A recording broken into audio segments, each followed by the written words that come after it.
សួស្តីអ្នកទាំងអស់គ្នាស្វាគមន៍មកកាន់ការសម្រាយសាច់រឿងរបស់ Admin ក្នុងថ្ងៃនេះដែរ Admin បានលើកយកសាច់រឿងមួយដែលមានចំណងជើងថា Account មរណៈ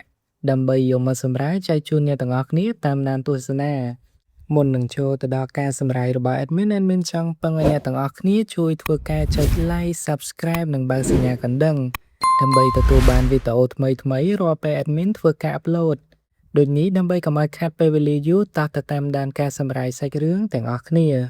រឿងរ៉ាវបានចាប់ផ្ដើមឡើងជាមួយនឹងយុវជនម្នាក់ដែលមានឈ្មោះថាសូជីដែលមានប្អូនស្រីឈ្មោះថាអាការីដែលនាងកំពុងធ្លាក់ខ្លួនឈឺដោយសារជំងឺកាយសាហាវម្យ៉ាងដោយគ្មានលទ្ធភាពសម្រាប់ព្យាបាលប្អូនស្រីសូជីក៏បង្ខំចិត្តធ្វើជាអ្នកផលិតមាតិកាវីដេអូបែបទិដងនិងជេរប្រមាថគេឯងតាមប្រព័ន្ធអនឡាញដែលមានឈ្មោះថា Rainbait គេបានដើរវាយប្រហារអ្នកដទៃដែលគ្មានមូលហេតុដែលធ្វើឲ្យមនុស្សគ្រប់គ្នាមិនចូលចិត្តគេប៉ុន្តែគេមិនខ្វល់ឡើយព្រោះគោលដៅតែមួយគត់របស់គេគឺរកលុយដើម្បីសង្គ្រោះជីវិតប្អូនស្រី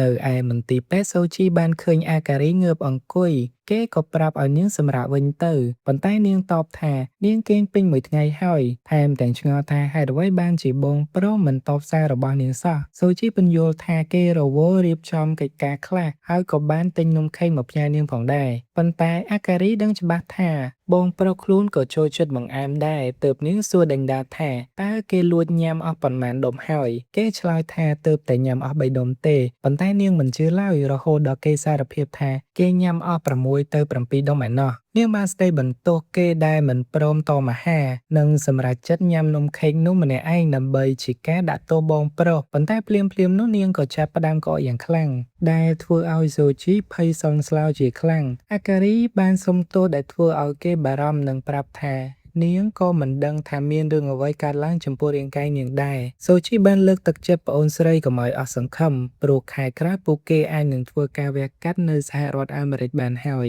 អាការីសប្បាយចិត្តណាស់ប៉ុន្តែនាងក៏បារម្ភខ្លាចខ្លួនឯងជាបន្ទុករបស់បងប្រុសសូជីបានអះអាងថារឿងលុយកាក់មិនមែនជាបញ្ហាទេព្រោះគេបានរកការងារក្រៅម៉ោងដ៏ល្អមួយគេស្រាប់តែនឹកឃើញដល់សម្ដីមេធំនៅមណ្ឌលកុមារកំព្រាដែលធ្លាប់បង្រៀនពួកគេថាកុំធ្វើបែបអ្នកដទៃឲ្យសោះសម្រាប់សូជីគេដឹងថាចំណុចខ្លាំងតែមួយគត់របស់គេគឺការវាយតប់ដូច្នេះគេមិនអាចរកការងារល្អដូចអ្នកដទៃបានឡើយទោះបីជាដឹងថាពិភពលោកស្អប់គេក៏គេមិនខ្វល់ពីកេរ្តិ៍ឈ្មោះដែរព្រោះគេសុខចិត្តដុតបំផ្លាញពិភពលោកទាំងមូលដើម្បីសង្គ្រោះជីវិតប្អូនស្រីមួយខែក្រោយមកមនុស្សម្នាបានចាប់ផ្ដើមឆ្ងល់ថាហេតុអ្វីបានជាសូជីបាត់មុខមិនបង្ហោះវីដេអូថ្មីសោះរហូតដល់អ្នកខ្លះគិតថាគេប្រហែលជាចូលនិវត្តន៍បាត់ហើយក្នុងពេលដែលសូជីកំពុងតែញ៉ាំបង្អែមគេក៏ទទួលបានសារពីអាការីប្រាប់ថាពេលនេះនាងមានអារម្មណ៍ធូរស្រាលច្រើនណាស់ដែលធ្វើឲ្យគេសប្បាយចិត្តយ៉ាងខ្លាំងនាយប់នោះ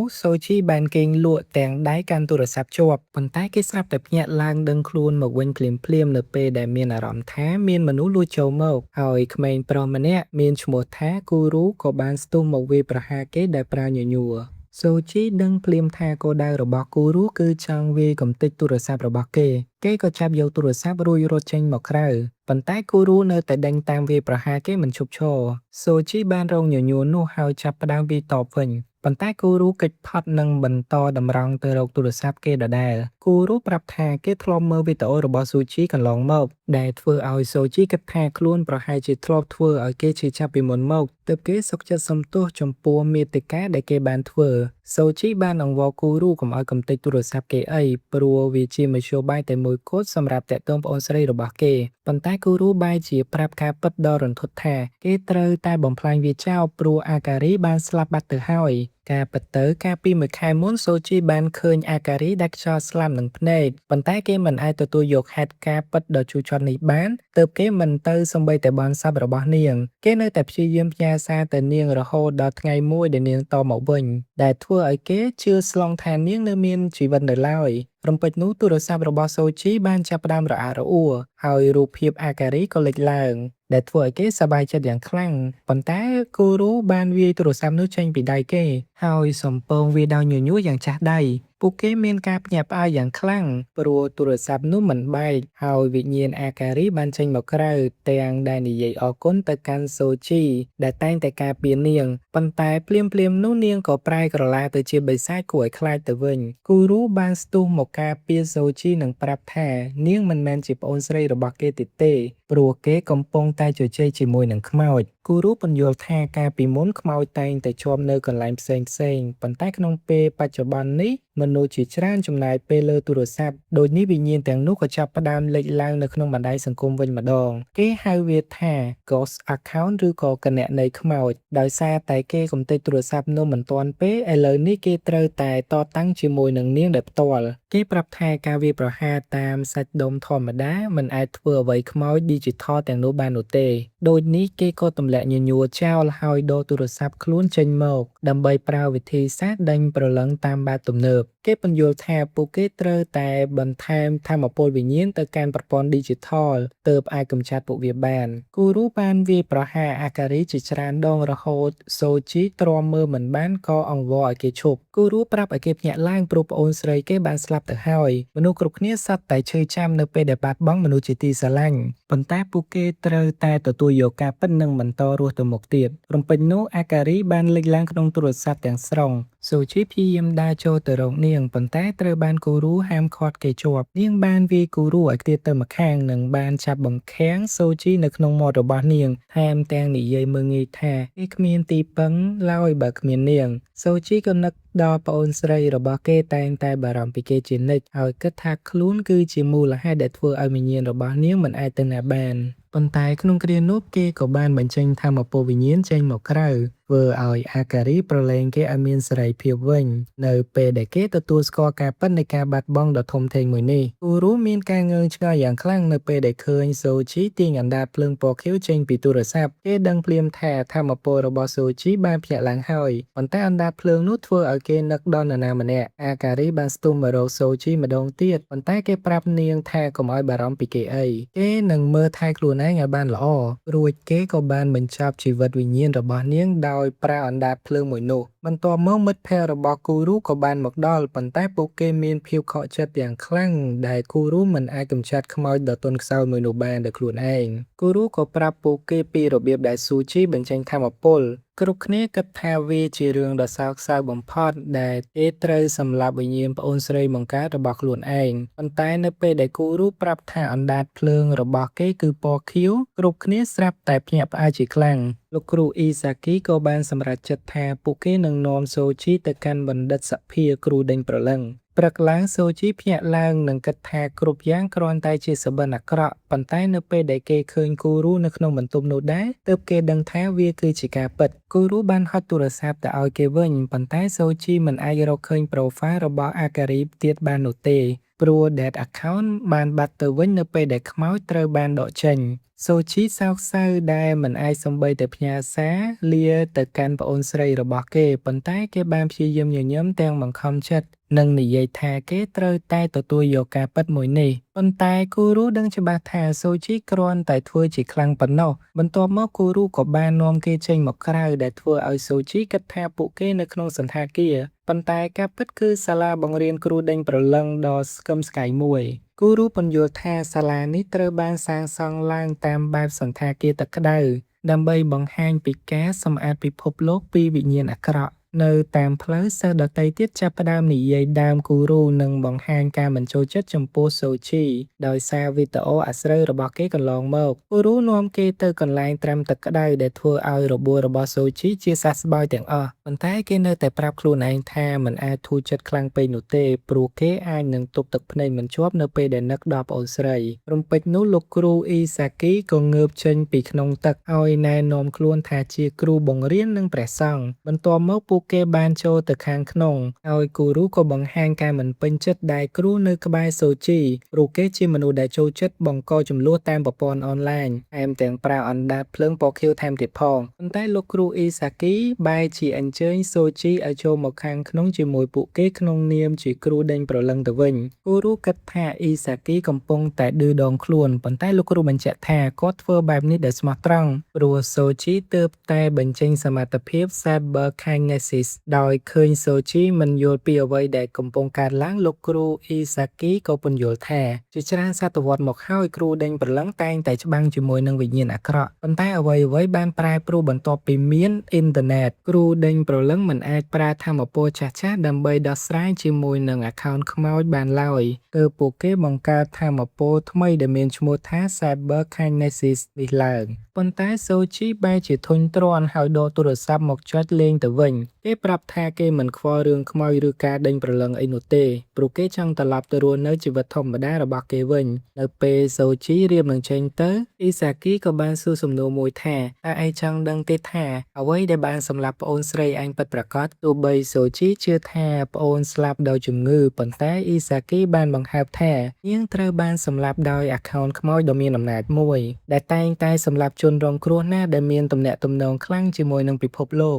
ហើយជនរងគ្រោះរបស់វាសត្វតែយំចេញឈាមដោយអាការីដែរ Soji ខឹងយ៉ាងខ្លាំងហើយចង់ដឹងថាគេអាចរក account ខ្មោចនោះនៅឯណាបានប៉ុន្តែ Izaki បានប្រាប់គេថាគេនៅខ្សោយពេកមិនអាចធ្វើអ្វីបានឡើយ Soji បានស្ទុះទៅវាយ Izaki តែត្រូវគូរូរារាំងលោកគ្រូ Izaki ក៏ដាក់លក្ខខណ្ឌថាបើសិន Soji អាចយកឈ្នះគូរូបានគាត់នឹងប្រាប់គ្រប់យ៉ាងដែលគាត់ដឹងគូរូរំភើបចិត្តយ៉ាងខ្លាំងព្រោះគេអាចបញ្ចេញកំហឹងដាក់ Soji យ៉ាងពេញដៃ Soji បានដេញវាយ Izaki ម្ដងទៀតប៉ុន្តែលោកគ្រូបានគេចផុតយ៉ាងលឿនខណៈកំពុងដេញតាមគូរូបានវាយ Soji ពីក្រោយហើយនិយាយឌឺដងថាការវាយ Soji គឺមានអារម្មណ៍ល្អជាងវាយប្អូនស្រីរបស់គេទៅទៀតសម្ដីនេះបានធ្វើឲ្យ Soji ផ្ទុះកំហឹងយ៉ាងខ្លាំងនិងបានសម្រេចចិត្តតតាំងជាមួយគូរូយ៉ាងមែនទែនរហូតទាល់តែទាញចំណាប់អារម្មណ៍ពីលោកនាយកសាលាផងដែរគូរូនៅតែបន្តមើលងាយ Soji រឿងការធ្វើវីដេអូអាក្រក់ៗប៉ុន្តែ Soji ពន្យល់ថាគេធ្វើបែបនេះគឺដើម្បីតែរកលុយដើម្បីសង្គ្រោះជីវិតប្អូនស្រីគេប៉ុណ្ណោះ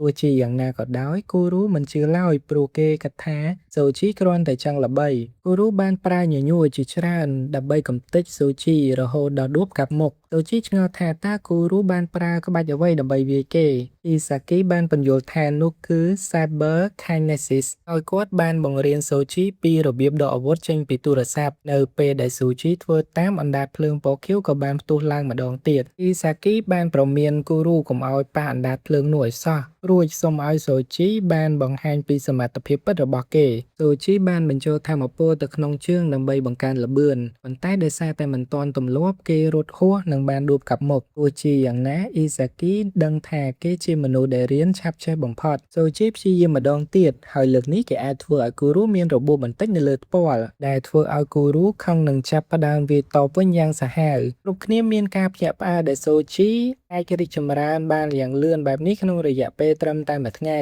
លោកគ្រូ Izaki បានប្រាប់អ្នកគ្រូ Kiko ថា Soji មានទេពកោសល្យអស្ចារ្យណាស់ប៉ុន្តែនាងគិតថាការប្រយុទ្ធនេះគួរតែបញ្ឈប់លោកគ្រូប្រាប់ឲ្យពួកគេឈប់ប៉ុន្តែគូរូមិនព្រមស្ដាប់ឡើយ Soji គិតថាគេអាចឈ្នះដោយសារតែថាមពលថ្មីនេះប៉ុន្តែគូរូបានបង្កើនទំហំញញួររបស់គេយ៉ាងធំនិងវាយកំទេចដីឲ្យបែកខ្ទេចខ្ទីក្នុងពេលដែលគូរូរៀបនឹងសំពង Soji ម្ដងទៀត Izaki ក៏បានមករារាំងនិងប្រាប់គូរូថាគាត់ធ្វើជ្រុលហួសហេតុពេកហើយ Izaki បានសុំទោស Soji និងពន្យល់ថាគាត់គ្រាន់តែចង់ដាស់ថាមពលរបស់គេតែប៉ុណ្ណោះរំពេចនោះ Soji ក៏សុំចូលរៀននៅទីនេះដើម្បីឲ្យគេកាន់តែខ្លាំងជាងមុន Izaki បង្ហាញវីដេអូមួយអំពីក្រុមគ្រូដេញព្រលឹងដែលបានជួបទៅនឹង account ខ្មោចដ៏សាហាវបំផុតម្នាក់ខ្មោចនោះបានសម្លាប់ពួកគេទាំងអស់ដោយប្រើអណ្ដាតភ្លើងពណ៌ខៀវយ៉ាងងាយគេមានឈ្មោះថា Sad Boy K ហើយគេគឺជាសត្រូវដ៏ខ្លាំងបំផុតដែលមិនធ្លាប់បានជួបពីមុនមកការពិតដ៏រន្ធត់នោះគឺគេជាអ្នកសម្លាប់អាការី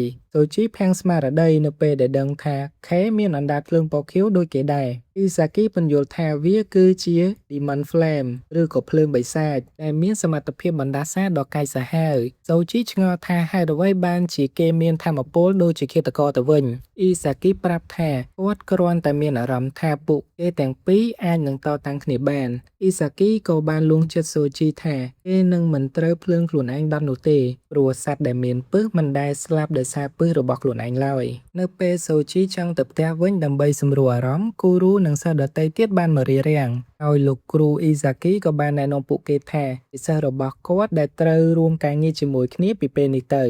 ចាប់ផ្ដើមនៅក្នុងភាគនេះបានបង្ហាញឲ្យយើងឃើញអំពីលោកគ្រូអ៊ីសាគីបានណែនាំសិស្សថ្នាក់បេផ្សេងទៀតឲ្យស៊ូជីបានស្គាល់ដែលពួកគេនឹងក្លាយជាមិត្តរួមថ្នាក់នាពេលអនាគតប៉ុន្តែគូរូបែរជានិយាយឌឺដងថាគ្មាននរណាចង់នៅក្បែរមនុស្សដែលមានភ្លើងបិសាចដែលអាចសម្លាប់ពួកគេបានគ្រប់ពេលនោះទេរំពេចនោះសិស្សម្នាក់ដែលមានឈ្មោះថារ៉ែនរីបានចេញមកសុំទោសជំនួសគូរូខណៈពេលនោះមានតុក្កតាមួយដែលមានឈ្មោះថាហ៊ីអូរីបានប្រាប់ស៊ូជីថាគូរូគ្រាន់តែខឹងនៅពេលដែលគេវាយស៊ូជីមិនឈ្នះតែប៉ុណ្ណោះស៊ូជីភ្ញាក់ផ្អើលយ៉ាងខ្លាំងនៅពេលដែលឃើញតុក្កតាអាចនិយាយបានប៉ុន្តែនាងប្រាប់ថានាងក៏ជា streamer ម្នាក់ដែរហើយថែមទាំងចង់សហការជាមួយសូជីនៅថ្ងៃក្រោយទៀតផងរ៉ែនរីបានមកថតរូប selfie ជាមួយសូជីប៉ុន្តែសិស្សម្នាក់ទៀតដែលមានឈ្មោះថាណារូហ៊ីកូបែរជាឆ្ងល់ថាហេតុអ្វីគ្រប់គ្នាហ៊ាននៅចិត្តអ្នកប្រើភ្លើងបិសាចយ៉ាងរំភើយបែបនេះលោកគ្រូអ៊ីសាគីប្រាប់សូជីថាគេត្រូវឆ្លងកាត់ការសាកល្បងមួយទៀតទើបអាចក្លាយជាគ្រូដេញបលឹងពេញសិទ្ធបានលោកគ្រូបាននាំគេទៅបន្ទប់ហ្វឹកហាត់ដែលនៅទីនោះគឺសូជីត្រូវបានតតាំងជាមួយនឹងវិញ្ញាណសិប្បនិមិត្តលក្ខខណ្ឌគឺគេត្រូវកម្ចាត់វិញ្ញាណចំនួន100នាក់ទើបអាចចេញទៅធ្វើការនៅខាងក្រៅដែលអាចមានឱកាសជួបជាមួយនឹង Sad Boy K សូជីបដិញ្ញាធ្វើគ្រប់បែបយ៉ាងដើម្បីសងសឹកឲ្យប្អូនស្រីរួចគេក៏ចាប់ផ្ដើមវាយសម្រុកគេបានប្រើអណ្ដាតភ្លើងពណ៌ខៀវកម្ចាត់ពួកវិញ្ញាណទាំងនោះខ្ទេចខ្ទីប៉ុន្តែមិនយូរប៉ុន្មានគេក៏ចាប់ផ្ដើមមានអារម្មណ៍វិលមុខនឹងទន់ដៃជើងលោកគ្រូអ៊ីសាគីបានប្រាប់គេឲ្យឆែកមើលថ្មទូរស័ព្ទព្រោះវាបានភ្ជាប់ជាមួយនឹងថាមពលវិញ្ញាណរបស់គេសូជីឃើញថ្មទូរស័ព្ទនៅសល់ 0% គេក៏ដួលសន្លប់បាត់បង់ស្មារតីដោយសារតែអស់កម្លាំងពីខ្លួននៅពេលដឹងខ្លួនឡើងគេឃើញគ្រប់គ្នាកំពុងញ៉ាំអាហារពេលល្ងាចយ៉ាងសប្បាយលោកគ្រូអ៊ីសាគីប្រាប់ថានេះគឺជាការសាកល្បងភាពអត់ធ្មត់និងចង់ឲ្យសូជីដឹងពីអារម្មណ៍នៅពេលដែលអស់ថ្មទូរស័ព្ទសូជីឃើញថាពេលនេះយប់ជ្រៅទៅហើយលោកគ្រូក៏ពន្យល់ថាកាលណាថ្មទូរស័ព្ទអស់គេនឹងសន្លប់រហូតដល់ 4-5 ម៉ោងដូច្នេះបើសិនជាវាកើតឡើងនៅសមរភូមិពិតគេច្បាស់ជាត្រូវសត្រូវសម្លាប់ចោលមិនខានលោកគ្រូប្រាប់ថាការសាកល្បងពិតប្រាកដនឹងមកដល់ក្នុងពេលសប្តាហ៍ក្រោយបើសិនជាគេធ្លាក់គឺគ្មានឱកាសជាលើកទី2នោះទេថែមទាំងត្រូវទទួលទណ្ឌកម្មយ៉ាងធ្ងន់ធ្ងរទៀតផងព្រោះមានមនុស្សមួយចំនួនសង្ស័យថាគេមានទំនាក់ទំនងអាថ៌កំបាំងជាមួយនឹង Sad Boy K លោកគ្រូឲ្យគេទៅសម្រាកប៉ុន្តែសូជីស្រាប់តែស្លុតចិត្តនៅពេលដែលដឹងថាគេត្រូវរួមបន្ទប់ជាមួយនឹងគូរូគូរូគិតថាសូជីច្បាស់ជាមិនពេញចិត្តប៉ុន្តែផ្ទុយទៅវិញសូជីបែរជាសុំឲ្យគូរូជួយបង្រៀនខ្លួនទៅវិញព្រោះគេមិនអាចឲ្យភាពអំនួតមករារាំងផ្លូវដែលធ្វើឲ្យគេខ្លាំងជាងមុនបាននោះទេថ្ងៃបន្ទាប់ស៊ូជីបានចាប់ផ្ដើមវឹកហាត់ដោយវាយសម្រុកអស់ពីសមត្ថភាពដែលធ្វើឲ្យថ្មទូរស័ព្ទរបស់គេអស់យ៉ាងលឿនគូរូក៏បានណែនាំឲ្យគេចេះគ្រប់គ្រងថាមពលកុំឲ្យប្រើវាខ្ជះខ្ជាយពេកគេឲ្យសូជីរៀនពន្លត់ភ្លើងនៅក្នុងឡដុតដើម្បីវឹកហាត់ការគ្រប់គ្រងអណ្ដាតភ្លើងប៉ុន្តែសូជីនៅតែមិនអាចធ្វើបានហើយសន្លប់បាត់បន្ទាប់ពីកម្ចាត់វិញ្ញាណបានត្រឹមតែ35នាក់ប៉ុណ្ណោះជាច្រើនថ្ងៃបន្ទាប់មកសូជីបានបន្តវឹកហាត់យ៉ាងខ្លាំងក្លារហូតដល់ធ្វើឲ្យសិស្សដទៃទៀតមានការកោតសរសើរចំពោះគេប៉ុន្តែគេនៅតែមិនអាចឆ្លងផុតចំនួន49នាក់ដដែលគ្រប់គ្នាគិតថាគេច្បាស់ជាធ្លាក់មិនខានព្រោះគោលដៅដែលបានកំណត់នោះគឺចំនួន100នាក់គូរូប្រាប់ឲ្យគេរកចំណុចដែលជាការចងចាំពិតប្រាកដយកមកប្រើប៉ុន្តែសូជីនៅតែគិតមិនឃើញក៏សម្រេចចិត្តញ៉ាំអាហារយ៉ាងច្រើនដើម្បីបំបាត់ភាព stressគូរូប្រាប់ថាលោកគ្រូអ៊ីសាគីមិនបាននិយាយលេងពីរឿងដាក់ទណ្ឌកម្មនោះទេបើសិនជាគេធ្លាក់គេនឹងត្រូវវះកាត់ឆ្អឹងជំនីចេញពីខ្លួនជាមិនខានរំពេចនោះសូជីស្រាប់តែនឹកឃើញថា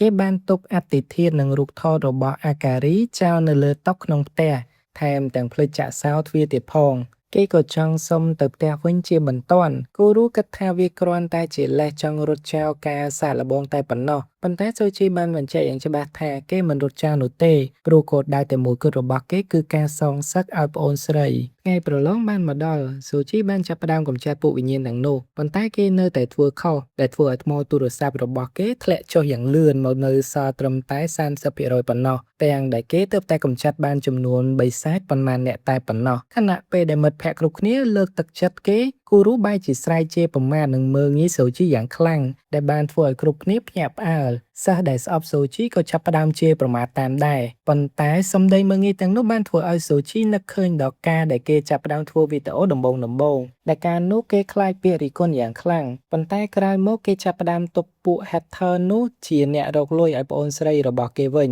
ការចងចាំនេះ អាចជួយឲ្យគេគ្រប់គ្រងអារម្មណ៍បានហើយគេក៏អាចរក្សាថាមពលភ្លើងតិចបំផុតរហូតដល់កម្ចាត់វិញ្ញាណបានទៅដល់100នាក់លោកគ្រូអ៊ីសាគីដឹងច្បាស់ថាគូរូធ្វើបែបនេះគឺដើម្បីជំរុញស្មារតីសូជីឲ្យឈ្នះហើយលោកគ្រូជឿជាក់ថាពួកគេនឹងអាចក្លាយជាដៃគូដ៏អស្ចារ្យប៉ុន្តែអ្នកគ្រូម្នាក់ឈ្មោះ Nanzo ដែលស្អប់សូជីបានលួចបញ្ចេញវិញ្ញាណខ្លាំងៗបន្ថែមទៀតដែលធ្វើឲ្យគ្រប់គ្នាភ័យបារម្ភយ៉ាងខ្លាំងប៉ុន្តែសូជីបែរជាកំទេចពួកគេបានយ៉ាងងាយនិងបង្កើតកំណត់ត្រាថ្មីរហូតទៅដល់161នាក់ឯណោះបន្ទាប់ពីការប្រឡងជាប់សូជីបានចាប់ផ្ដើមចូលរៀនប៉ុន្តែគេឆ្ងល់ថាហេតុអ្វីបានជាគ្រូដេញបលឹងត្រូវរៀនមុខវិជ្ជាចំណេះដឹងទូទៅដែរគេបានអរគុណគូរូដែលបានជួយប៉ុន្តែគូរូនៅតែមានចិត្តមិនដាច់ជាមួយសូជីដដែលស្រាប់តែពេលនោះមានក្មេងស្រីម្នាក់ឈ្មោះគីអូមីនិយាយថាអ្នកដែលមានថាមពលវិលុកខ្លាំងតែងតែមានអត្តចរិតមិនសូវល្អបែបនេះហើយគូរូមិនចូលចិត្តឲ្យគេយកខ្លួនទៅប្រៀបធៀបជាមួយសូជីនោះទេពួកគេក៏ឆ្លោះគ្នាផ្អាកថ្នាក់រហូតដល់លោកគ្រូអ៊ីសាគីចូលមកប្រកាសពីបេសកកម្មថ្មីមួយលោកគ្រូឆ្ងល់ថាតើគួរឲ្យនរណាទៅជាមួយសូជីលុះពេលឃើញគីអូមីនិងគូរូឆ្លោះគ្នាខ្លាំងពេកលោកគ្រូក៏ចាត់តាំងឲ្យអ្នកទាំង3ធ្វើការជាមួយគ្នាងាកមកមើល Sad Boy K វិញគេទើបតែសម្លាប់មនុស្សនៅក្នុងរោងកុនអស់គ្មានសល់គេមានអារម្មណ៍សោកសៅព្រោះប្អូនស្រីរបស់គេអាការីត្រូវបានលុបចោលទាំងដែលទើបតែចាប់កំណើតមិត្តភក្តិគេឈ្មោះ Karen ប្រាប់គេឲ្យបំភ្លេចរឿងអាការីទៅព្រោះវាបានកន្លងផុតទៅចំនួន8ថ្ងៃហើយគេក៏បានប្រាប់ដំណឹងល្អមួយថាពួកគេរកឃើញសូជីហើយនាយមនោះក្រុមរបស់សូជីបានទៅដល់កន្លែងធ្វើបេសកកម្មលោកគ្រូអ៊ីសាគីបានបន្លំខ្លួនមកជាមួយពួកគេនិងប្រាប់ឲ្យគ្រប់គ្នាធ្វើខ្លួនធម្មតាកុំឲ្យគេដឹងប៉ុន្តែដោយសារលោកគ្រូសង្ហាខ្លាំងពេកត្រូវបានក្រុមក្មេងស្រីៗអស់ដៃយកទៅញ៉ាំបាយបាត់ទៅអ្នកគ្រូកាគីកូប្រាប់ថាពួកគេបានរកឃើញវិញ្ញាណហើយគិតថាជារឿងអាខោនខ្មោច Neges សូជីមិនយល់ថាវាជាអ្វីទេគូរូក៏បានពន្យល់ថាពួកគណនេយ្យខ្មោចទាំងអស់នេះគឺត្រូវការសាកបញ្ចូលថ្មទូរស័ព្ទជាប្រចាំបើមិនដូច្នោះទេពួកវានឹងរលាយបាត់ហើយនេះហើយបានជាហាងលក់គ្រឿងអេឡិចត្រូនិកក្លាយជាកន្លែងដែលពួកខ្មោចវាប្រជុំគ្នាគីអូមីឆ្ងល់ថាហេតុអ្វីបានជានាងត្រូវនៅក្រុមជាមួយនឹងពួកប្រុសៗទាំងនេះចំណែកគូរូក៏មិនសប្បាយចិត្តនោះដែរគីអូមីចង់បញ្ញត្តិចេញពីទីនេះព្រោះ streamer ដែលនាងចូលចិត្តខ្លាំងបំផុតឈ្មោះកុយយ៉ានឹងត្រូវផ្សាយបន្តផ្ទាល់ក្នុងរយៈពេល2ម៉ោងខាងមុខនាងបារម្ភខ្លាចកុយយ៉ាបំភ្លេចនាងបើសិនមិនផ្ញើ Super Chat ទៅឲ្យគេសូជីឆ្ងល់ថាតើរឿងនេះវាសំខាន់ជាងបេសកកម្មដេញប្រលឹងទៀតមែនទេនាងតបទៅវិញថាវាជារឿងធំខ្លាំងណាស់សម្រាប់នាងអ្នកគ្រូកាកូបានប្រាប់ថាភារកិច្ចរបស់ពួកគេគឺត្រូវសម្អាតគណនីយ៍ខ្មោចទាំងអស់នៅក្នុងអគារនេះទោះបីជាមានតែវិញ្ញាណកម្រិតទាបក៏ត្រូវតែប្រុងប្រយ័ត្នផងដែរពួកគេបានចូលទៅក្នុងអគារហើយខណៈពេលដែលគីអូមីកំពុងតែដើរក៏មានខ្មោចមួយលេចនៅពីក្រោយខ្នងរបស់នាងគេចផុតយ៉ាងលឿនរួចដូរទូរស័ព្ទដើម្បីបញ្ចេញថាមពលគូជាភាពស្អិតដែលបំផ្លែងទៅជាកំភ្លើងខ្លីមួយយ៉ាងលយនាងបានបាញ់ទៅខ្មោចនោះឲ្យជាប់ទៅនឹងដីគូរូប្រាប់សូជីថាគីអូមីគឺជា fan ដ៏ងប់ងល់ដែលគេហៅថា fan girl ដែលតាមរំខានគូយ៉ាស្ទើរឈួតទៅហើយនាងថែមទាំងបានត្រូវគេប្លុកជាច្រើនដងដោយសារតែចូល comment រិះគន់ខ្លាំងៗប៉ុន្តែនាងនៅតែបង្កើត account ថ្មីដើម្បីតាមដានគេដដែលគីអូមីប្រកែកថានាងមិនមែនជាអ្នកលួចតាមដានឬក៏ stalker ទេ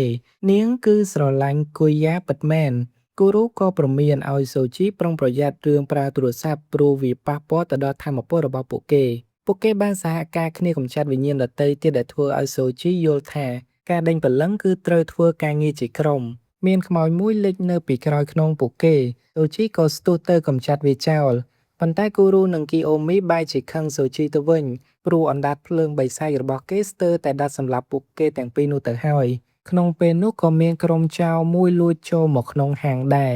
ប៉ុន្តែស្រាប់តែត្រូវវិញ្ញាណមួយវាយប្រហារយ៉ាងសាហាវចំណែកគីអូមីបានរៀបរាប់ថា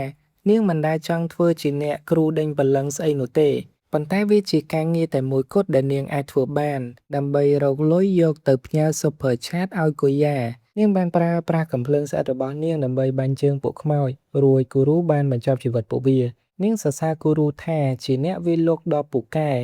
បើទោះជានាងមិនចូលចិត្តគេក៏ដោយនាងគិតថាថ្នាក់របស់ពួកគេមិនត្រូវការអ្នកវាយលុកដោយសូជីបន្ថែមទៀតទេជាពិសេសអ្នកដែលប្រើភ្លើងបិសាចដ៏គួរឲ្យខ្លាចបែបនេះនៅពេលពួកគេឡើងទៅដល់ជាន់លើបង្អស់គេក៏ឃើញពួកចៅនិងវិញ្ញាណអាក្រក់មួយ គីអូមីបានបាញ់កំភ្លើងស្អិតទៅលើវាភ្លាមនោះគូរូបានប្រើញញួរវាយវាប៉ុន្តែរបួសរបស់វាបានជាសះស្បើយឡើងវិញភ្លាមគេក៏ដឹងភ្លាមថាវិញ្ញាណនោះមានបណ្ដាសាគូរូប្រាប់ឲ្យគ្រប់គ្នារត់ចេញប៉ុន្តែវិញ្ញាណនោះក៏ស្ទុះមកចាប់គីអូមីជាប់គូរូបានដេញវាយពួកវាដោយញញួរម្ដងទៀតប៉ុន្តែគ្មានប្រសិទ្ធភាពនោះឡើយរហូតដល់វាត្រូវវាយឲ្យហោះចេញទៅម្ខាងសូជីឆ្ងល់ថាហេតុអ្វីបានជាវាខ្លាំងម្ល៉េះ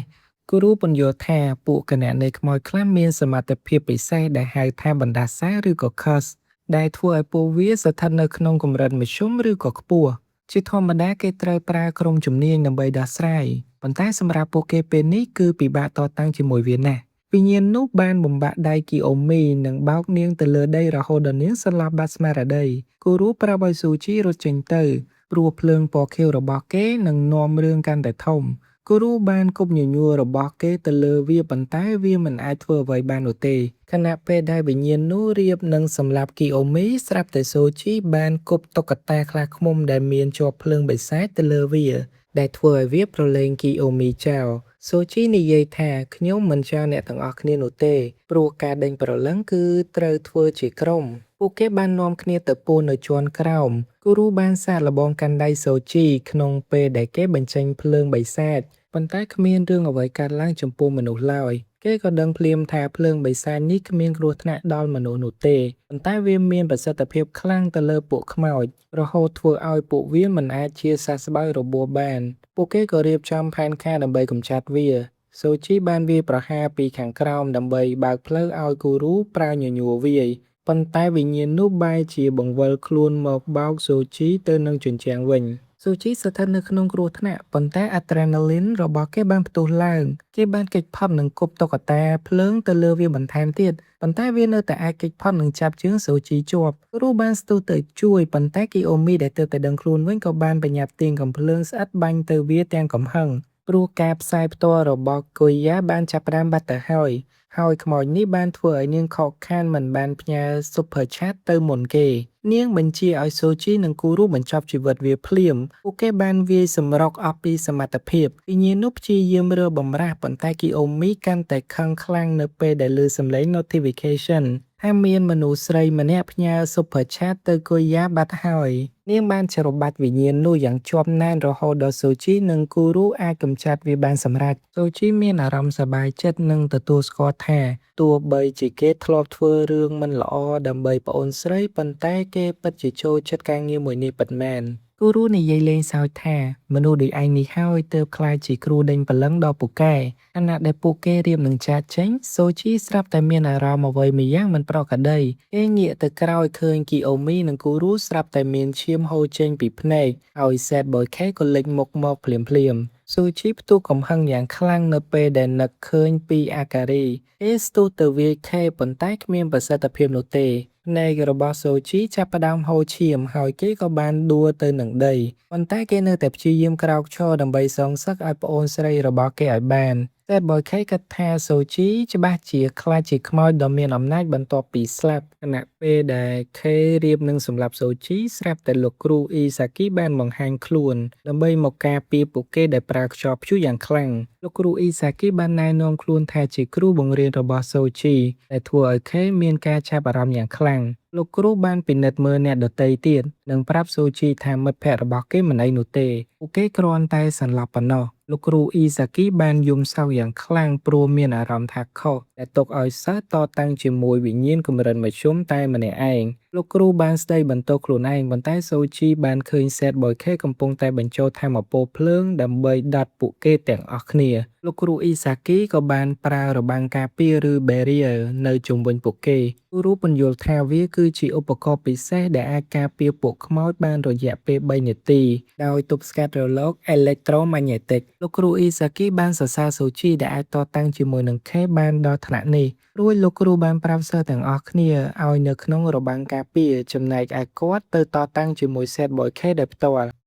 ការប្រយុទ្ធកាន់តែឡើងកម្ដៅលោកគ្រូអ៊ីសាគីបានបញ្ជាឲ្យសិស្សទាំងអស់ទៅឆ្ងាយរួចលោកគ្រូបានកោះហៅវិញ្ញាណត្រីកុយអ៊ីយ៉ាងធំដើម្បីវាយប្រហារទៅលើ Sad Boy K យ៉ាងសាហាវ ទោះបីជាត្រូវរងការវាយប្រហារដោយកម្លាំងទឹកដ៏មហិមាប៉ុន្តែខេហាក់បីដូចជាមិនរងរបួសអ្វីឡើយគេបែរជានិយាយទាំងឈាមត្រជាក់ថាការសម្លាប់លោកគ្រូអ៊ីសាគីនឹងធ្វើឲ្យចំណងតាក់ទងរវាងសូជីនិងពិភពលោកកាន់តែខ្លាំងដែលវានឹងជំរុញឲ្យសូជីក្លាយទៅជាបិសាចយ៉ាងលឿនខេបានវាយប្រហារដោយប្រើភ្លើងយក្សជាច្រើនសម្ដៅទៅលោកគ្រូអ៊ីសាគីប៉ុន្តែលោកគ្រូអាចគេចផុតទាំងអស់ហើយបានវាយបកទៅវិញភ្លាមៗសូជីឆ្ងល់ថាតើលោកគ្រូមានថាមពល Cyber ខាញ់នេះប្រភេទណាគូរូក៏បានពន្យល់ថាគ្រូដេញព្រលឹងចំនួនមុនដូចជាលោកគ្រូអ៊ីសាគីមិនប្រើ Cyber ខាញ់នេះនោះទេហេតុនេះហើយទើបពួកគេពិបាកក្នុងការតតាំងជាមួយនឹងវិញ្ញាណ Digital ប៉ុន្តែលោកគ្រូអ៊ីសាគីបានប្រើឧបករណ៍បំលែងថាមពល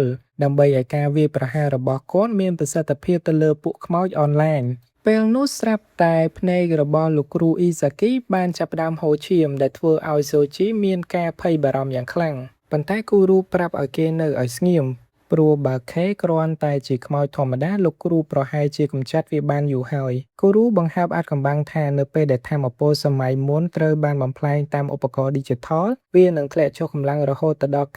90% មានន័យថាលោកគ្រូអ៊ីសាគីកំពុងតែប្រយុទ្ធនឹងប្រើកម្លាំងត្រឹមតែ 10% ប៉ុណ្ណោះទោះបីជាខេចាប់ផ្ដើមមានប្រៀបប៉ុន្តែលោកគ្រូអ៊ីសាគីនៅតែញញឹមនិងបានកោះហៅត្រីពីរទៀតមកជួយវាយសម្រុកគូរូរៀបរាប់ថាលោកគ្រូអ៊ីសាគីគឺជាវីរៈបុរសនៅក្នុងរឿងព្រេងនិទានដែលនៅរស់ដែលធ្លាប់មានឈ្មោះល្បីល្បាញតាំងពីក្មេងបន្ទាប់ពីកម្ចាត់បិសាចកម្រិតមហន្តរាយបានសម្រេចស៊ូជីស្លុតចិត្តនៅពេលដឹងថាគ្រូរបស់ខ្លួនគឺជាកំពូលមនុស្សប៉ុន្តែគូរូបានប្រាប់គេឲ្យដឹងថាលោកគ្រូបានចូលនិវត្តន៍ពីសមរភូមិបាត់ទៅហើយដើម្បីបណ្ដុះបណ្ដាលក្មេងៗជំនាន់ក្រោយទៅវិញលោកគ្រូអ៊ីសាគីនៅតែបន្តវាយសម្រុកយ៉ាងខ្លាំងក្លាប៉ុន្តែស្រាប់តែរូបរាងរបស់ខេបានរលាយបាត់ទៅវិញព្រោះមិត្តភ័ក្តិរបស់គេឈ្មោះ Karen បានទាញគេឲ្យចូលទៅក្នុងពិភពអ៊ីនធឺណិតវិញបាត់ទៅហើយដោយសារថ្មទូរស័ព្ទរបស់ខេជិតអស់ខេមានការខកចិត្តយ៉ាងខ្លាំងដែលក្នុងនាមជាគណនៃខ្មោចដ៏អស្ចារ្យគេអាចមកពិភពលោកពិតបានត្រឹមតែរយៈពេលខ្លីប៉ុណ្ណោះលោកគ្រូអ៊ីសាគីប្រាប់សិស្សថា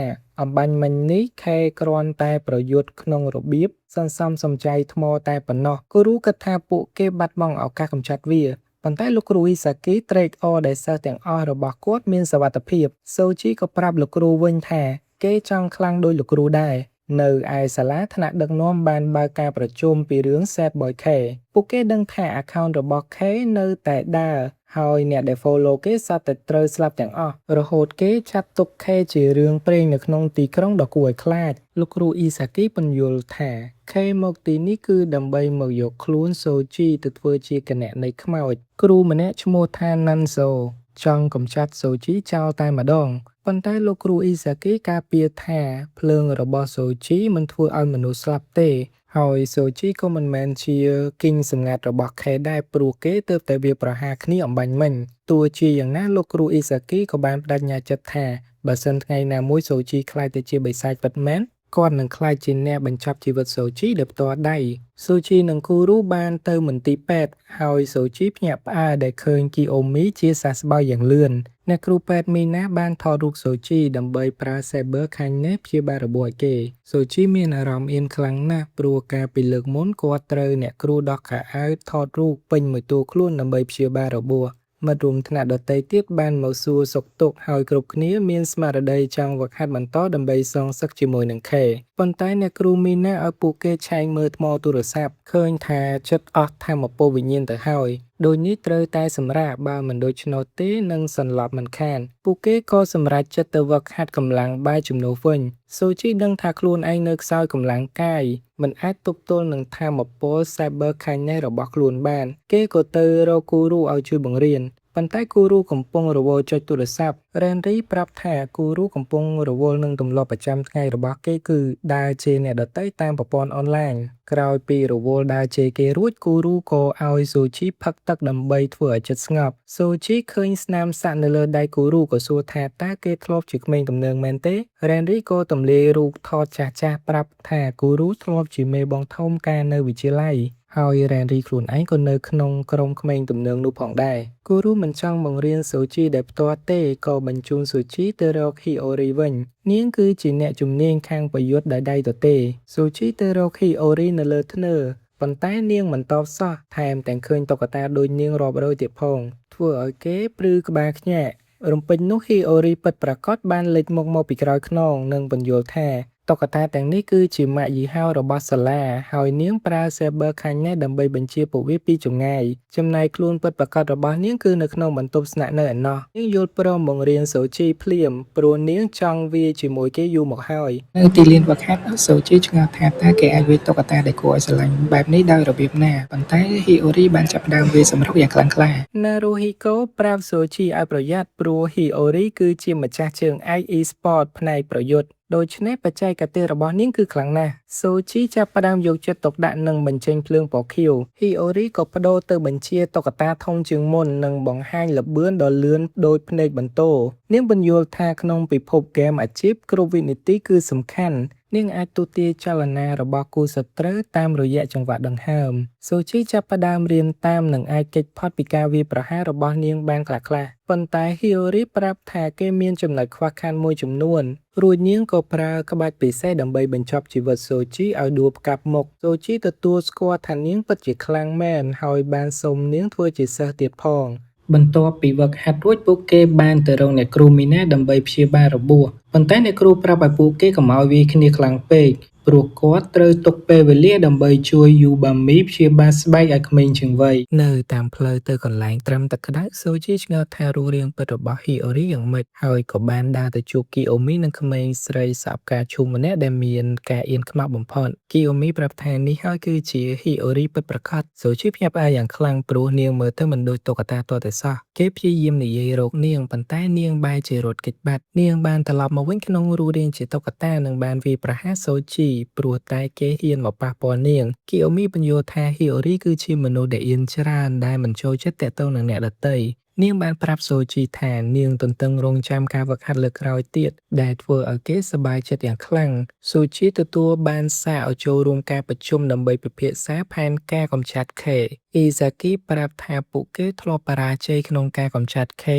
2ដងរួចមកហើយសិស្សភាគច្រើនដែលបានសារល្បងគឺមិនដែលមានជីវិតត្រឡប់មកវិញនោះទេដូចនេះពួកគេត្រូវតែត្រៀមខ្លួនឲ្យបានល្អបំផុតអ្នកគ្រូកាគីកូស្ក៏សម្គាល់ថាផ្នែកចារកម្មកំពុងតែវិភាគពីចលនារបស់ខេតាមរយៈ server គាត់ពន្យល់ថាពួកគេនឹងធ្វើបេសកកម្មនៅពេលដែលពួកគេបានរកឃើញទីតាំងរបស់ខេដែលប្រហែលជាអាចនៅក្នុងចុងឆ្នាំនេះសូជីគិតថា2ខែទៀតគឺគ្រប់គ្រាន់សម្រាប់គេហ្វឹកហាត់ហើយប៉ុន្តែអ៊ីសាគីបានបញ្ជាក់ថាសិស្សឆ្នាំទី1មិនអនុញ្ញាតឲ្យទៅចូលរួមការប្រយុទ្ធជាមួយនឹងវិញ្ញាណកម្រិតខ្ពស់នោះទេសូជីគេបានប្រាប់ថាគេនឹងទៅទោះត្រូវបណ្តេញចេញពីសាលាក៏ដោយគូរូប្រាប់ថាសិស្សអាចចូលរួមបានបើសិនជាគេមានជំនាញ Saber ខាញ់នេះដែលចាំបាច់សម្រាប់បេសកកម្មមួយនេះឬបង្ហាញសមត្ថភាពឲ្យរួចរាល់សូជីឆ្ងល់ថាតើគេអាចធ្វើបែបនេះបានដោយរបៀបណាលោកគ្រូអេសាគីក៏ប្រាប់ពីការប្រកួតប្រជែងប្រចាំឆ្នាំរវាងសិស្សថ្នាក់ A និង B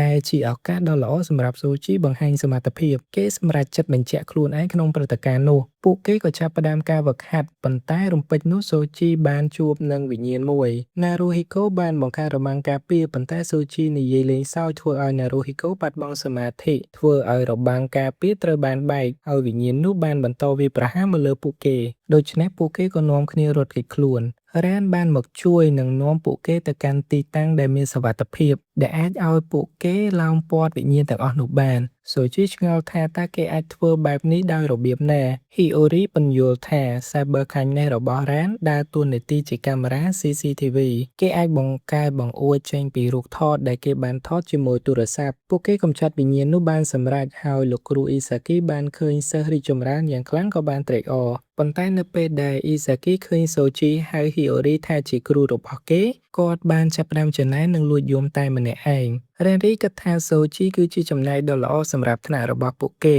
ប៉ុន្តែពួកគេក៏សម្គាល់ថាសូជីប្រើថាមពលអស់លឿនពេកសូជីគិតថាគេគួរតែបញ្ចេញភ្លើងនៅពេលដែលចាំបាច់ប៉ុណ្ណោះប៉ុន្តែគូរូពន្យល់ថា Cyber Kinesis ស៊ីថាមពលខ្លាំងបំផុតនៅពេលដែលវាត្រូវបានដំណើរការដូច្នេះការបើកដំណើរការចោលប្រហែលជាល្អជាងមករុំថ្នាក់សម្រាប់ចិត្តឈប់សម្រាកប៉ុន្តែសូជីនៅតែបន្តវឹកហាត់ម្នាក់ឯងគេបានដកដង្កៀបស ក់ប្អូនស្រីរបស់គេចេញមកមើលប៉ុន្តែថាមពលវិញ្ញាណរបស់គេអស់គេក៏ដួលសន្លប់សំណាងល្អមានមនុស្សម្នាក់មកជួយគេដែលមានឈ្មោះថាសូរ៉ូជី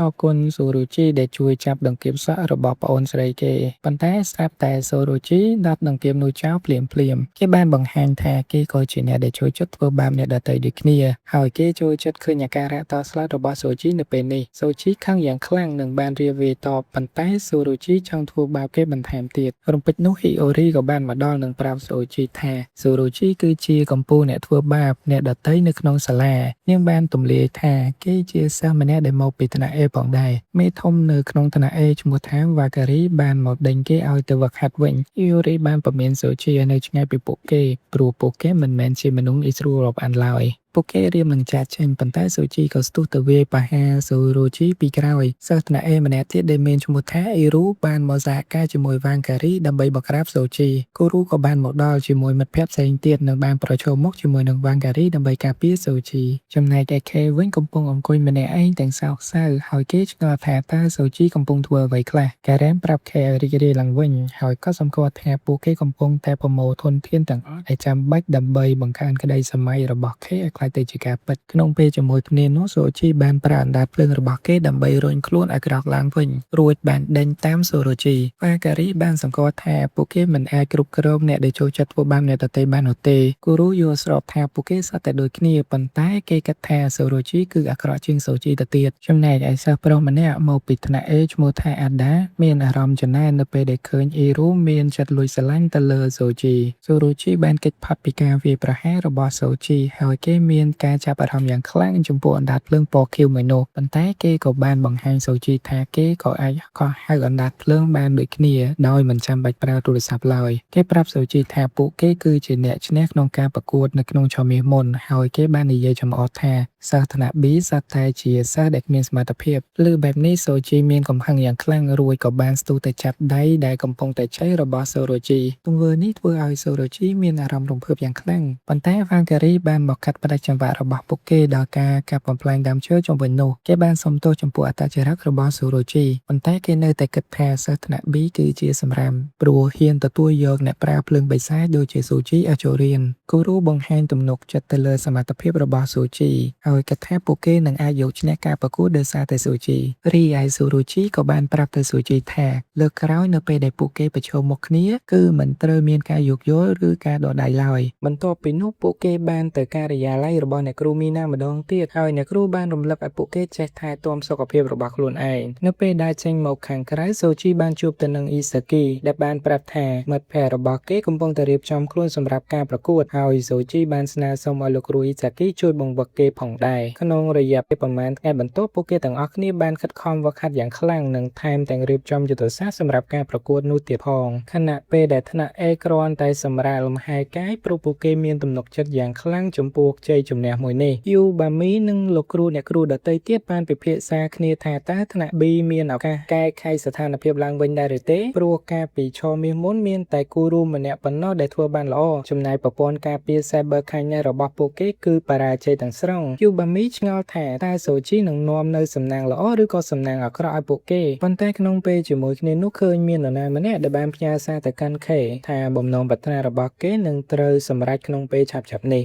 នៅក្នុងថ្ងៃប្រកួត Naruhiko មានអារម្មណ៍ភ័យខ្លាចយ៉ាងខ្លាំងព្រោះថ្នាក់ A សុទ្ធតែជាអ្នកប្រើ Cyber Kindness បែបវាយសម្រុកដែលធ្លាប់ដេញវាយការពីប្រកួតលើកមុនសូជីឆ្ងល់ថាបើ Naruhiko ខ្លាចគ្រប់យ៉ាងបែបនេះហេតុអ្វីគេនៅតែចង់ធ្វើជាគ្រូដេញព្រលឹងទៀតប៉ុន្តែ Hiyori ប្រាប់ថាគ្រប់គ្នាមានហេតុផលរៀងៗខ្លួនបន្ទាប់មកសូជីឆ្ងល់ថាចុះហេតុអ្វីបានជារូបរាងពិតរបស់ Hiyori មិនចូលរួមប្រកួត Kiyomi បានចង្អុលទៅកេះនៅខាងក្រោយដែល Hiyori ពិតកំពុងតែលាក់ខ្លួននៅទីនោះនាងពន្យល់ថានាងមកក្បែរនេះដើម្បីឲ្យតុក្កតារបស់នាងស៊ីថាមពលវិញ្ញាណតិចជាងមុនសូជីមានអារម្មណ៍រំភើបសម្រាប់ការប្រកួតមួយនេះព្រោះគេចង់សាកល្បងក្បាច់ថ្មីរបស់គេប៉ុន្តែគ្រប់គ្នាមានការភ្ញាក់ផ្អើលនៅពេលដែលដឹងថាការប្រកួតនេះនឹងប្រព្រឹត្តទៅនៅតំបន់ត្រាប់ តាមនៅទីក្រុងកាសាទូយើងបានដឹងថាពួកគេមានអ្នកគ្រូមីណានៅក្បែរនោះដូច្នេះអ្នកចូលរួមប្រកួតអាចអនុញ្ញាតឲ្យវាយគ្នាឲ្យមានរបបបានប៉ុន្តែបើឈានដល់ការស្លាប់ពួកគេនឹងត្រូវដកសិទ្ធចេញពីការប្រកួតនោះភ្លាមៗអ្នកគ្រូកាគីកូបានប្រាប់លោកគ្រូអ៊ីសាគីនឹងចូលរួមតាមដានតាមរយៈការហៅវីដេអូខ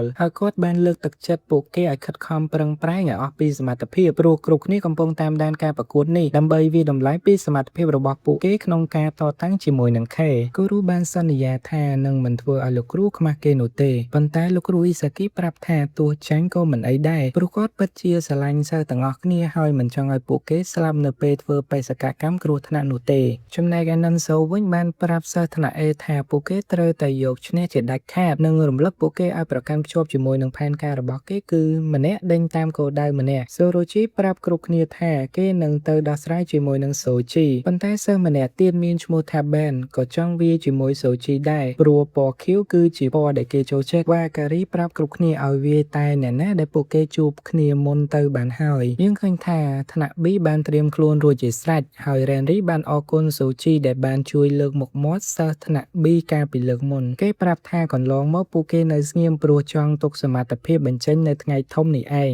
នៅពេលការប្រកួតបានចាប់ផ្ដើមគូរូក៏បានបញ្ចេញញញួររបស់គេមកភ្លាមៗពួកគេហោះត្រង់ទៅរកសិស្សថ្នាក់ A យ៉ាងលឿនបន្ទាប់មកបានបង្កើតរូបសំណាកទឹកកកមួយយ៉ាងធំដើម្បីទប់ទល់មិត្តភ័ក្តិរបស់បានគិតថាវាស្អាតណាស់ប៉ុន្តែពួកគេឆ្ងល់ថាតើប្រើថាមពលអស់ប៉ុន្មានដើម្បីបង្កើតវាបានប្រាប់ថាវាស៊ីថាមពលអស់ 50% បាត់ទៅហើយដែលធ្វើឲ្យមិត្តភ័ក្តិរបស់ពួកគេខឹងយ៉ាងខ្លាំងប៉ុន្តែវ៉ាការីបានចាប់ផ្ដើមវាយបកទៅវិញយ៉ាងលឿនដូច្នេះថ្នាក់ B ក៏បាននាំគ្នាទៅពួននៅខាងក្រោយរបាំងការពាររបស់ Naruhiko គូរូបានកត់សម្គាល់ថាវ៉ាការីគឺជាមនុស្សពូកែដែលធ្លាប់ឆ្លងកាត់បេសកកម្មកម្រិតខ្ពស់ជាច្រើនហើយថែមទាំងធ្លាប់កម្ចាត់វិញ្ញាណកម្រិតមធ្យមដែលខ្លួនឯងទៀតផងដូច្នេះបើឃើញគេត្រូវតែរត់ឲ្យលឿនថ្នាក់ A បានរកសត្រូវមិនឃើញប៉ុន្តែវ៉ាការីបានក្រឡេកឃើញប្រអប់កេះនៅខាងក្នុងកំពុងតែរំកិលគេគិតថាហីអូរីកំពុងតែពួននៅក្នុងនោះគេក៏ដេញតាមចូលទៅក្នុងផ្លូវដីតូចចង្អៀតមួយគេបានកាប់កេះនោះឲ្យដាច់ប៉ុន្តែឃើញតែតុក្កតានៅខាងក្នុងនោះប៉ុណ្ណោះតាមពិតវាគឺជាផែនការរបស់ថ្នាក់ B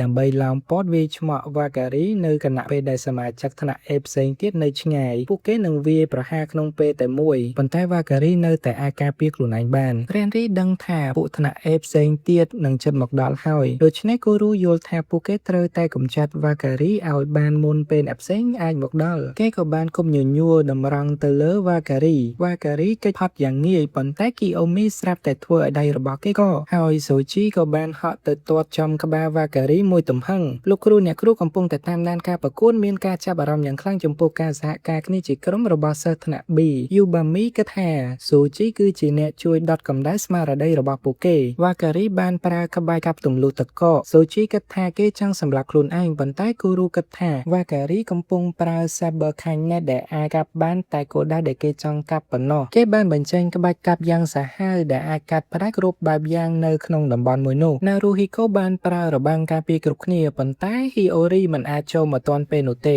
វ៉ាការីដឹងខ្លួនថាស្ទើរតែជ្រុលដៃសម្លាប់ពួកគេព្រោះតែបាត់បង់ភាពម្ចាស់ការលើខ្លួនឯងគេបានដកដង្ហើមវែងៗដើម្បីធ្វើឲ្យចិត្តស្ងប់រួចបានប្រាប់ថាគេនឹងកាត់តែដៃជើងរបស់ពួកគេតែប៉ុណ្ណោះ Renry ក៏សម្គាល់ឃើញថាវ៉ាការីបានបិទផ្លូវរត់គេចខ្លួនរបស់ពួកគេអស់ទៅហើយសូជីគិតថាពួកគេមិនអីនោះទេបើសិនជាមានរបាំងការពាររបស់ Naruhiko ប៉ុន្តែគេបានសង្កេតឃើញថាវាបានរលាយបាត់វិញទៅហើយព្រោះ Naruhiko មិនអាចផ្ដោតអារម្មណ៍បានវ៉ាការីប្រាប់ឲ្យ Naruhiko ចាក់ចេញពីសាលាទៅព្រោះគេគ្មានសមត្ថភាពធ្វើជាគ្រូដេញបលឹងបាននោះទេព្រោះគ្រាន់តែភាពភ័យខ្លាចរបស់ខ្លួនឯងគេមិនអាចយកឈ្នះបានផងមិត្តភ័ក្តិរបស់គេខឹងយ៉ាងខ្លាំងហើយប្រាប់វ៉ាការីថាគេមិនស្គាល់ Naruhiko ច្បាស់នោះទេវ៉ាការីក៏បានកាប់សម្រុកទៅរកពួកគេប៉ុន្តែគ្រប់គ្នាស្រាប់តែបាត់ខ្លួនព្រោះ Renry បានប្រាប់ទាំងបង្អួយរបស់គេដើម្បីបញ្ជូនគ្រប់គ្នាចេញទៅបាត់ហើយលោកគ្រូអ្នកគ្រូបានភ្ញាក់ផ្អើលនឹងសមត្ថភាពរបស់ Renry ណាស់ប៉ុន្តែពួកគេបារម្ភថាថ្នាក់ B នឹងមានគ្រោះថ្នាក់ព្រោះឥឡូវពួកគេត្រូវបានបំបែកចេញពីគ្នាហើយមិត្តភ័ក្តិគេក៏មិនយល់ពីអ្វីដែលបានកើតឡើងដូចគ្នា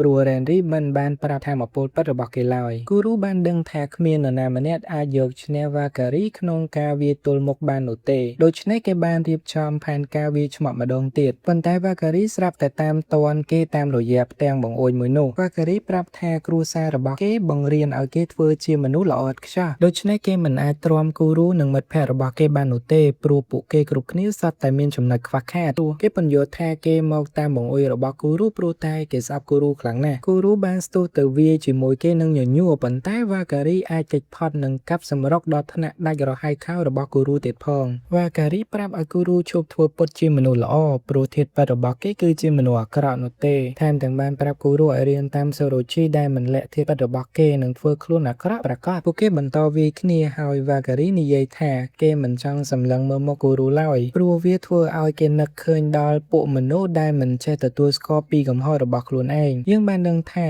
វ៉ាការីធ្លាប់បង្កើតប្លុកប្រឹក្សាយោបល់ដែលមនុស្សតែងតែប្រាប់ពីបញ្ហារបស់ពួកគេប៉ុន្តែគេបែរជាផ្ដល់ដំបូន្មានបែបអាក្រក់ៗទៅវិញព្រោះគេធុញនឹងរឿងឥតប្រយោជន៍ទាំងនោះគេគិតថាគូរូក៏ដូចជាពួកមនុស្សទាំងអស់នោះដែររួចគេក៏កាប់ចំស្មារបស់គូរូនិងប្រាប់ឲ្យគេរត់គេចខ្លួនទៅដោយអ្វីដែលគូរូធ្លាប់ធ្វើកាលពីមុនប៉ុន្តែគូរូមិនព្រមបោះបង់នោះទេសូរ៉ូជីបានរកឃើញសូជីនិងវាយប្រហារគ្នាដោយប្រើអណ្ដាតភ្លើងប៉ុន្តែសូជីហក់គេចចេញនិងប្រាប់គេថាគេនឹងសងសឹកឲ្យមិត្តភក្តិរបស់គេដែលត្រូវសូរ៉ូជីមើលងាយសូរ៉ូជីប្រាប់ថាគេដឹងពីអារម្មណ៍អវិជ្ជមានរបស់មនុស្សដូច្នេះគេដឹងថាវ៉ាការីកំពុងតែធ្វើបាបគូរូយ៉ាងចាស់ដៃហើយគេគិតថាគូរូនឹងរត់គេចខ្លួនរួចសុំអង្វរជីវិតមិនខានប៉ុន្តែសូជីជឿជាក់ថាវាមិនអាចកើតឡើងនោះទេគូរូព្យាយាមវាយតប៉ុន្តែវ៉ាការីមានសមត្ថភាពលើសលប់និងធ្វើឲ្យគូរូធ្លាក់ចូលទៅក្នុងទឹកវ៉ាការីប្រាប់ឲ្យគូរូសារភាពថាចាញ់ទៅប៉ុន្តែគូរូមិនព្រមនិងត្រៀមខ្លួនប្រយុទ្ធម្ដងទៀតចំណែកឯរ៉េនរីវិញបានជួបជាមួយនឹងអាដា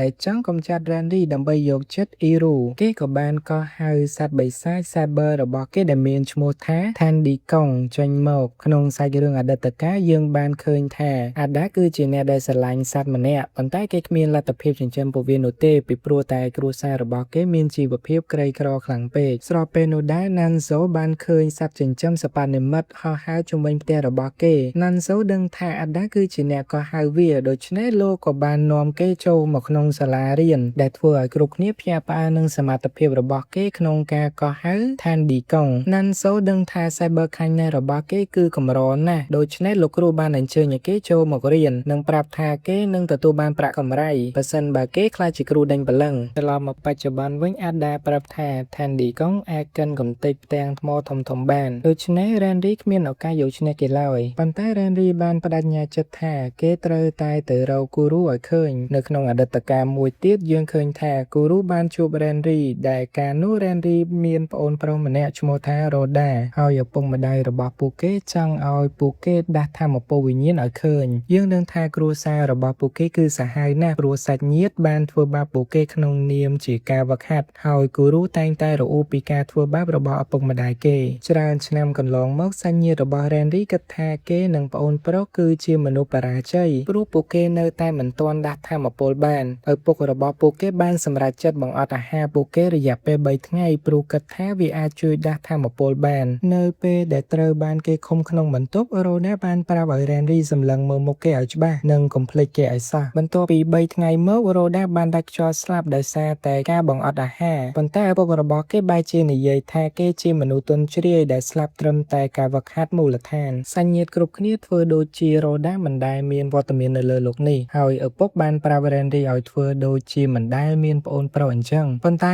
Randy មិនចង់ភ្លេច Rhoda ឡើយនៅពេលយប់ Randy បានឃើញរបាបង្អួយរបស់គេត្រូវបានមួឲ្យវាយហើយគេឃើញថាគូរូនៅខាងក្រៅគូរូប្រាប់ Randy ឲ្យរត់ចេញទៅជាមួយគេព្រោះគេធុញទ្រាន់នឹងរបៀបដែលគ្រួសារគ្រូដេញបលឹងធ្វើបាបកូនៗរបស់គេណាស់ Randy ក៏បានរត់ចេញតាមបង្អួចហើយពួកគេបានបដូរពណ៌សដើម្បីកុំឲ្យគ្រួសាររបស់គេចំណាំពួកគេបានចូលរួមក្នុងក្រុមក្មេងទំនើងនិងរស់នៅយ៉ាងសប្បាយរីករាយជាមួយគ្នាប៉ុន្តែយូរទៅ Randy បានចាប់ផ្ដើមយំព្រោះគេមិនអាចចងចាំរូបរាងរបស់ Rhoda បានទៀតនោះទេគូរូក៏បានឲ្យទូរស័ព្ទមួយទៅគេនិងប្រាប់គេឲ្យថតរូបមនុស្សដែលគេមិនចង់បំភ្លេចព្រោះការចងចាំរបស់មនុស្សអាចនឹងរលាយបាត់ទៅតាមពេលវេលាប៉ុន្តែរូបថតអាចនៅជាមួយយើងជារៀងរហូត Randy ក៏បានថតរូបគូរូនិងចាប់ផ្ដើមចាត់ទុកគូរូជាគ្រួសារដូច្នេះនៅពេលដែលគូរូសម្រេចចិត្តត្រឡប់មកពិភពគ្រូដេញបលឹងវិញ Randy ក៏ដើរតាមគេដោយគ្មានរារែកត្រឡប់មកបច្ចុប្បន្នវិញអាតាបានបញ្ជាឲ្យ Tandy Kong វាយប្រហារ Randy ប៉ុន្តែ Randy បានចាប់វាដាក់ចូលក្នុងបង្អួចរបស់គេរួចបានយកបំពង់ទីបដែកទៅវាយ Denda មួយទំហឹង Nanzo ភ័យស្លន់ស្លោនៅពេលដែលឃើញ Ada សន្លប់បាត់ស្មារតីចំណែក Randy ដឹងថាគូរូកំពុងតែមានគ្រោះថ្នាក់គេក៏ប្រញាប់ប្រញាល់ទៅរកគូរូភ្លាមៗ គីអូមីដឹងថាគូរូកំពុងជួបបញ្ហាដូច្នេះនាងគិតចង់ទៅជួយគេប៉ុន្តែភ្លាមនោះអ៊ីរូបានស្ទុះមកចាប់នាងពីក្រោយហើយបានប្រាប់នាងថានាងមិនព្រមឲ្យគីអូមីទៅជួយគូរូបាននោះទេគីអូមីបានបញ្ចេញថាមពលទឹកស្អិតរបស់នាងដើម្បីរើបំរាស់ខ្លួនឲ្យមានសេរីភាពហើយយើងក៏បានដឹងថានាងស្អប់អ៊ីរូព្រោះតែអ៊ីរូចូលចិត្តផ្លាស់ប្ដូររូបរាងខ្លួនឯងដើម្បីទាក់ទាញមនុស្សប្រុសប៉ុន្តែអ៊ីរូបែរជាបាត់បង់ការចាប់អារម្មណ៍ទៅវិញនៅពេលដែលមនុស្សប្រុសទាំងអស់នោះចាប់ផ្ដើមលងស្រឡាញ់នាងខ្លាំងនាងបានបញ្ចេញថាមពលខាញ់នៃស៊ីដែលអនុញ្ញាតឲ្យនាងប្រើសមត្ថភាពមនុស្សប្រុសទាំងឡាយដែលធ្លាប់លងស្រឡាញ់នាងពីមុនហើយនាងបានជ្រើសរើសយកថាមពលរបស់អ្នកបដាល់ MMA គីអូមីបានប្រើទឹកស្អិតរបស់នាងដើម្បីទប់ខ្លួនពីការវាយប្រហារប៉ុន្តែនាងត្រូវបានរុញច្រានឲ្យទៅក្រោយហើយអ៊ីរូបានបញ្យល់ថានាងមិនឲ្យគីអូមីទៅជិតគូរូឡើយព្រោះនាងខ្លាចគូរូលងស្រឡាញ់គីអូមីបន្ទាប់ពីនាងជួយសង្គ្រោះគេរួចនាងបានវាយរុញអ៊ីរូឲ្យទៅឆ្ងាយប៉ុន្តែអ៊ីរូបានចាប់អុកគីអូមីទៅជាមួយដែរហើយពួកគេទាំងពីរបានបោកទង្គិចទៅនឹងអគារមួយគីអូមីបានប្រើទឹកស្អិតរបស់នាងដើម្បីកាត់បន្ថយការប៉ះទង្គិចប៉ុន្តែនាងដឹងខ្លួនថាអ៊ីរូបានកាត់សម្លៀកបំពាក់របស់នាងដើម្បីរត់គេចខ្លួនហើយយើងបានដឹងថាឥឡូវនេះអ៊ីរូកំពុងប្រើថាមពលរបស់អ្នកជំនាញកែសម្ផស្សនាងបានឲ្យសម្លៀកបំពាក់របស់គីអូមីហើយប្រើថាមពលអ្នកបដាល់ MMA វាយទៅលើនាងបន្ថែមទៀតដោយនិយាយថានាងនឹងបំផ្លាញផ្ទៃមុខរបស់គីអូមីដើម្បីកុំឲ្យគូរូចូលចិត្តនាងយើងបានដឹងថានាងបានចាប់ផ្ដើមចូលចិត្តរូបរាងរបស់គូរូហើយនាងក៏បានយល់ថាសូជីក៏គួរឲ្យស្រឡាញ់ផងដែរប៉ុន្តែគីអូមីប្រាប់ថានាងមិនអាចសំបីតែស្មោះត្រង់នឹងបរិសម្នាក់ផងអ៊ីរូបញ្យល់ថានាងពិតជាមានចិត្តស្មោះចំពោះបរិសគ្រប់គ្នាតែធ្លាប់ស្រឡាញ់នាងប៉ុន្តែនាងក៏សម្គាល់ថានាងគ្រាន់តែស្មោះត្រង់ចំពោះអ្វីដែលនាងចូលចិត្តតែប៉ុណ្ណោះហើយនាងបានហៅគីអូមីថាគ្រាន់តែជាអ្នកលោភតាមដានគេប៉ុណ្ណោះគីអូមីខឹងយ៉ាងខ្លាំងនៅពេលដែលឮបែបនេះហើយបានចាប់ផ្ដើមច្បាច់កអ៊ីរូប៉ុន្តែអ៊ីរូបែរជាបង្ហាញរូបកូយ៉ាទៅកាន់គីអូមីដែលបានប្រាប់នាងថានាងធ្លាប់មានពេលល្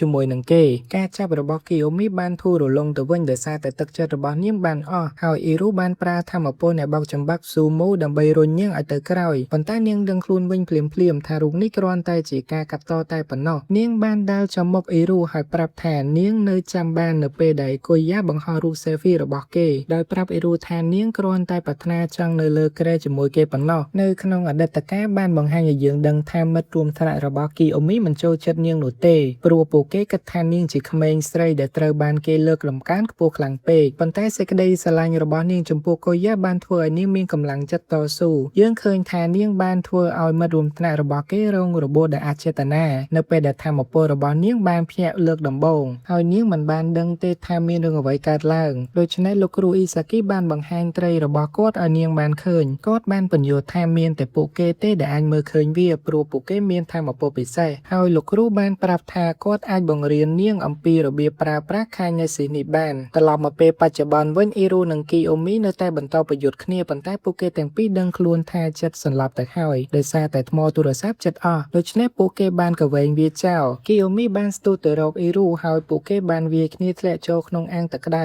ប៉ុន្តែពួកគេទាំងពីរបានដល់កំណត់រៀងខ្លួនពួកគេបានសរសើរអំពីសមត្ថភាពរបស់គ្នាទៅវិញទៅមកហើយទីបំផុតពួកគេក៏យល់ចិត្តគ្នាប៉ុន្តែលោកគ្រូអ្នកគ្រូបានកត់សម្គាល់ថាការប្រយុទ្ធរបស់ពួកគេបានបញ្ចប់ដោយលទ្ធផលស្មើគ្នាពួកគេដឹងថាថ្នាក់ B កំពុងតែនាំមុខព្រោះពេលនេះពួកគេបានកម្ចាត់ដៃគូប្រកួតអស់2នាក់បាត់ទៅហើយប៉ុន្តែមានគ្រូម្នាក់បានរាយការណ៍ថាមានគណនីខ្មោចនៅក្នុងតំបន់មួយនោះដូច្នេះយូបាមីបានបញ្ជាឲ្យបុគ្គលិកនោះទៅពិនិត្យមើលយើងក៏លេចទៅមើលសូរ៉ូជីដែលកំពុងតែពិបាកក្នុងការវាយប្រហារជាមួយសូជីហើយគេឆ្ងល់ថាតើសូជីបានធ្វើអ្វីខ្លះក្នុងរយៈពេល2សប្តាហ៍កន្លងមកនេះសូជីបានប្រាប់សូរ៉ូជីថាគេត្រូវតែព្យាយាមឲ្យខ្លាំងជាងនេះដូច្នេះគេក៏ស្ទុះចូលទៅប៉ុន្តែសូជីបានចាប់គេក្រវែងចេញសូជីចាប់ផ្ដើមវាយសម្រុកទៅលើគេប៉ុន្តែសូរ៉ូជីបែរជាមានអារម្មណ៍រំភើបរីករាយទៅវិញហើយគេក៏ឃើញឱកាសវាយបកដូច្នេះគេបានចាប់សូជីនិងបានបញ្ចេញថាមពលភ្លើងរបស់គេសូជីបានប្រើភ្លើងពណ៌ខៀវរបស់គេដើម្បីបន្សាបវាហើយបានបោកសូជីទៅនឹងដីដោយបានសួរគេថាតើគេព្រមចុះចាញ់ឬទេគេប្រាប់ថាគេមិនមានអារម្មណ៍ល្អនោះទេពីព្រោះគេមិនឃើញការស្អប់ខ្ពើមរបស់សូជីមកលើរូបគេសោះហើយគេក៏បានទម្លាយថាគេចង់ឲ្យមនុស្សគ្រប់គ្នាស្អប់មកលើរូបគេព្រោះគេគិតថាក្តីស្រឡាញ់និងក្តីស្អប់គឺវាមិនខុសគ្នានោះទេសូរ៉ូជីបានរំលឹកសូជីពីរបៀបដែលគេបានដុតស្នៀតសាររបស់ប្អូនស្រីគេប៉ុន្តែសូជីមិនខ្វល់ឡើយហើយគេក៏បានលោតទៅលើអាកាសគេបានប្រើក្បាច់ពិសេសរបស់គេនិងបានទាញយកថាមពលភ្លើងរួមផ្សំជាមួយនឹងកម្លាំងទំនាញហើយសូរ៉ូជីបានស្រែកខណៈពេលដែលសូជីវាយប្រហារមកលើគេយើងត្រឡប់ទៅមើលវ៉ាការីដែលគេមិនជឿថាគូរូនៅតែបន្ត បន្តប្រយុទ្ធព្រោះមើលទៅគេច្បាស់ជាគ្មានឱកាសក្នុងការឈ្នះនោះទេ Randy បានមកដល់ហើយប្រាប់គូរូថាគេមកដើម្បីជួយសង្គ្រោះប៉ុន្តែភ្លាមនោះគេបែរជាចាក់គូរូទៅវិញយើងបានដឹងថាសិស្សថ្នាក់ A ម្នាក់ដែលមានឈ្មោះថា Kiri គេបានប្រើកម្មវិធីពង្វក់ស្មារតីរបស់គេនិងបានបញ្ជា Randy ឲ្យវាយប្រហារទៅលើគូរូ Randy បានត្រឡប់មកធម្មតាវិញប៉ុន្តែគេមិនជឿទេថាខ្លួនបានចាក់គូរូនោះទេ Valkyrie គិតថាអ្វីៗបានបញ្ចប់ហើយគេរៀបនឹងចាក់ចេញប៉ុន្តែគូរូបានក្រោកឈរឡើងវិញនិងបានប្រាប់គេថាគេមិនទាន់ចប់នោះទេ Kiri បានប្រើកម្មវិធីបង្វក់ស្មារតីនោះម្ដងទៀតទៅលើគេដើម្បីបញ្ជាឲ្យគេរាំរហូតដល់ស្លាប់ប៉ុន្តែ Kiri បែរជាមានការតក់ស្លុតនៅពេលដែលគេស្រែកខ្លាំងភ្លាមនាងបានចាប់ផ្ដើមរាំហើយ Valkyrie ដឹងថាគូរូបានបង្វែរថាមពលនោះត្រឡប់មកវិញបានព្រោះបច្ចេកទេសរបស់ Kiri នៅមានចំណុចខ្វះខាតគេរៀបនឹងបញ្ចប់អ្វីៗដែលពួកគេបានចាប់ផ្ដើមប៉ុន្តែ Randy បានដឹងថាគេមិនអាចប្រើបង្អួយរបស់គេបានម្ដងទៀតនោះទេគេបារម្ភថាគូរូអាចនឹងស្លាប់ដូច្នេះគេក៏បានប្រាប់លោកគ្រូ Isaki ឲ្យប្រកាសថាគូរូចុះចាញ់គូរូបដិសេធមិនចុះចាញ់ឡើយហើយគេដឹងថាគេចិត្តអស់ថ្មទូរស័ព្ទដូចគ្នាប៉ុន្តែគ្រប់គ្នាមានការភ្ញាក់ផ្អើលនៅពេលដែលឃើញគេដកអាវុធសម្ងាត់របស់គេចេញមកពួកគេឃើញថាវាគឺជាញញួរភ្លើងហើយយើងបានដឹងថាមូលហេតុដែលគេស្អប់អ្នកបង្កចំនួនតាមអនឡាញគឺដោយសារតែគេមិនចូលចិត្តខ្លួនឯងកាលពីមុន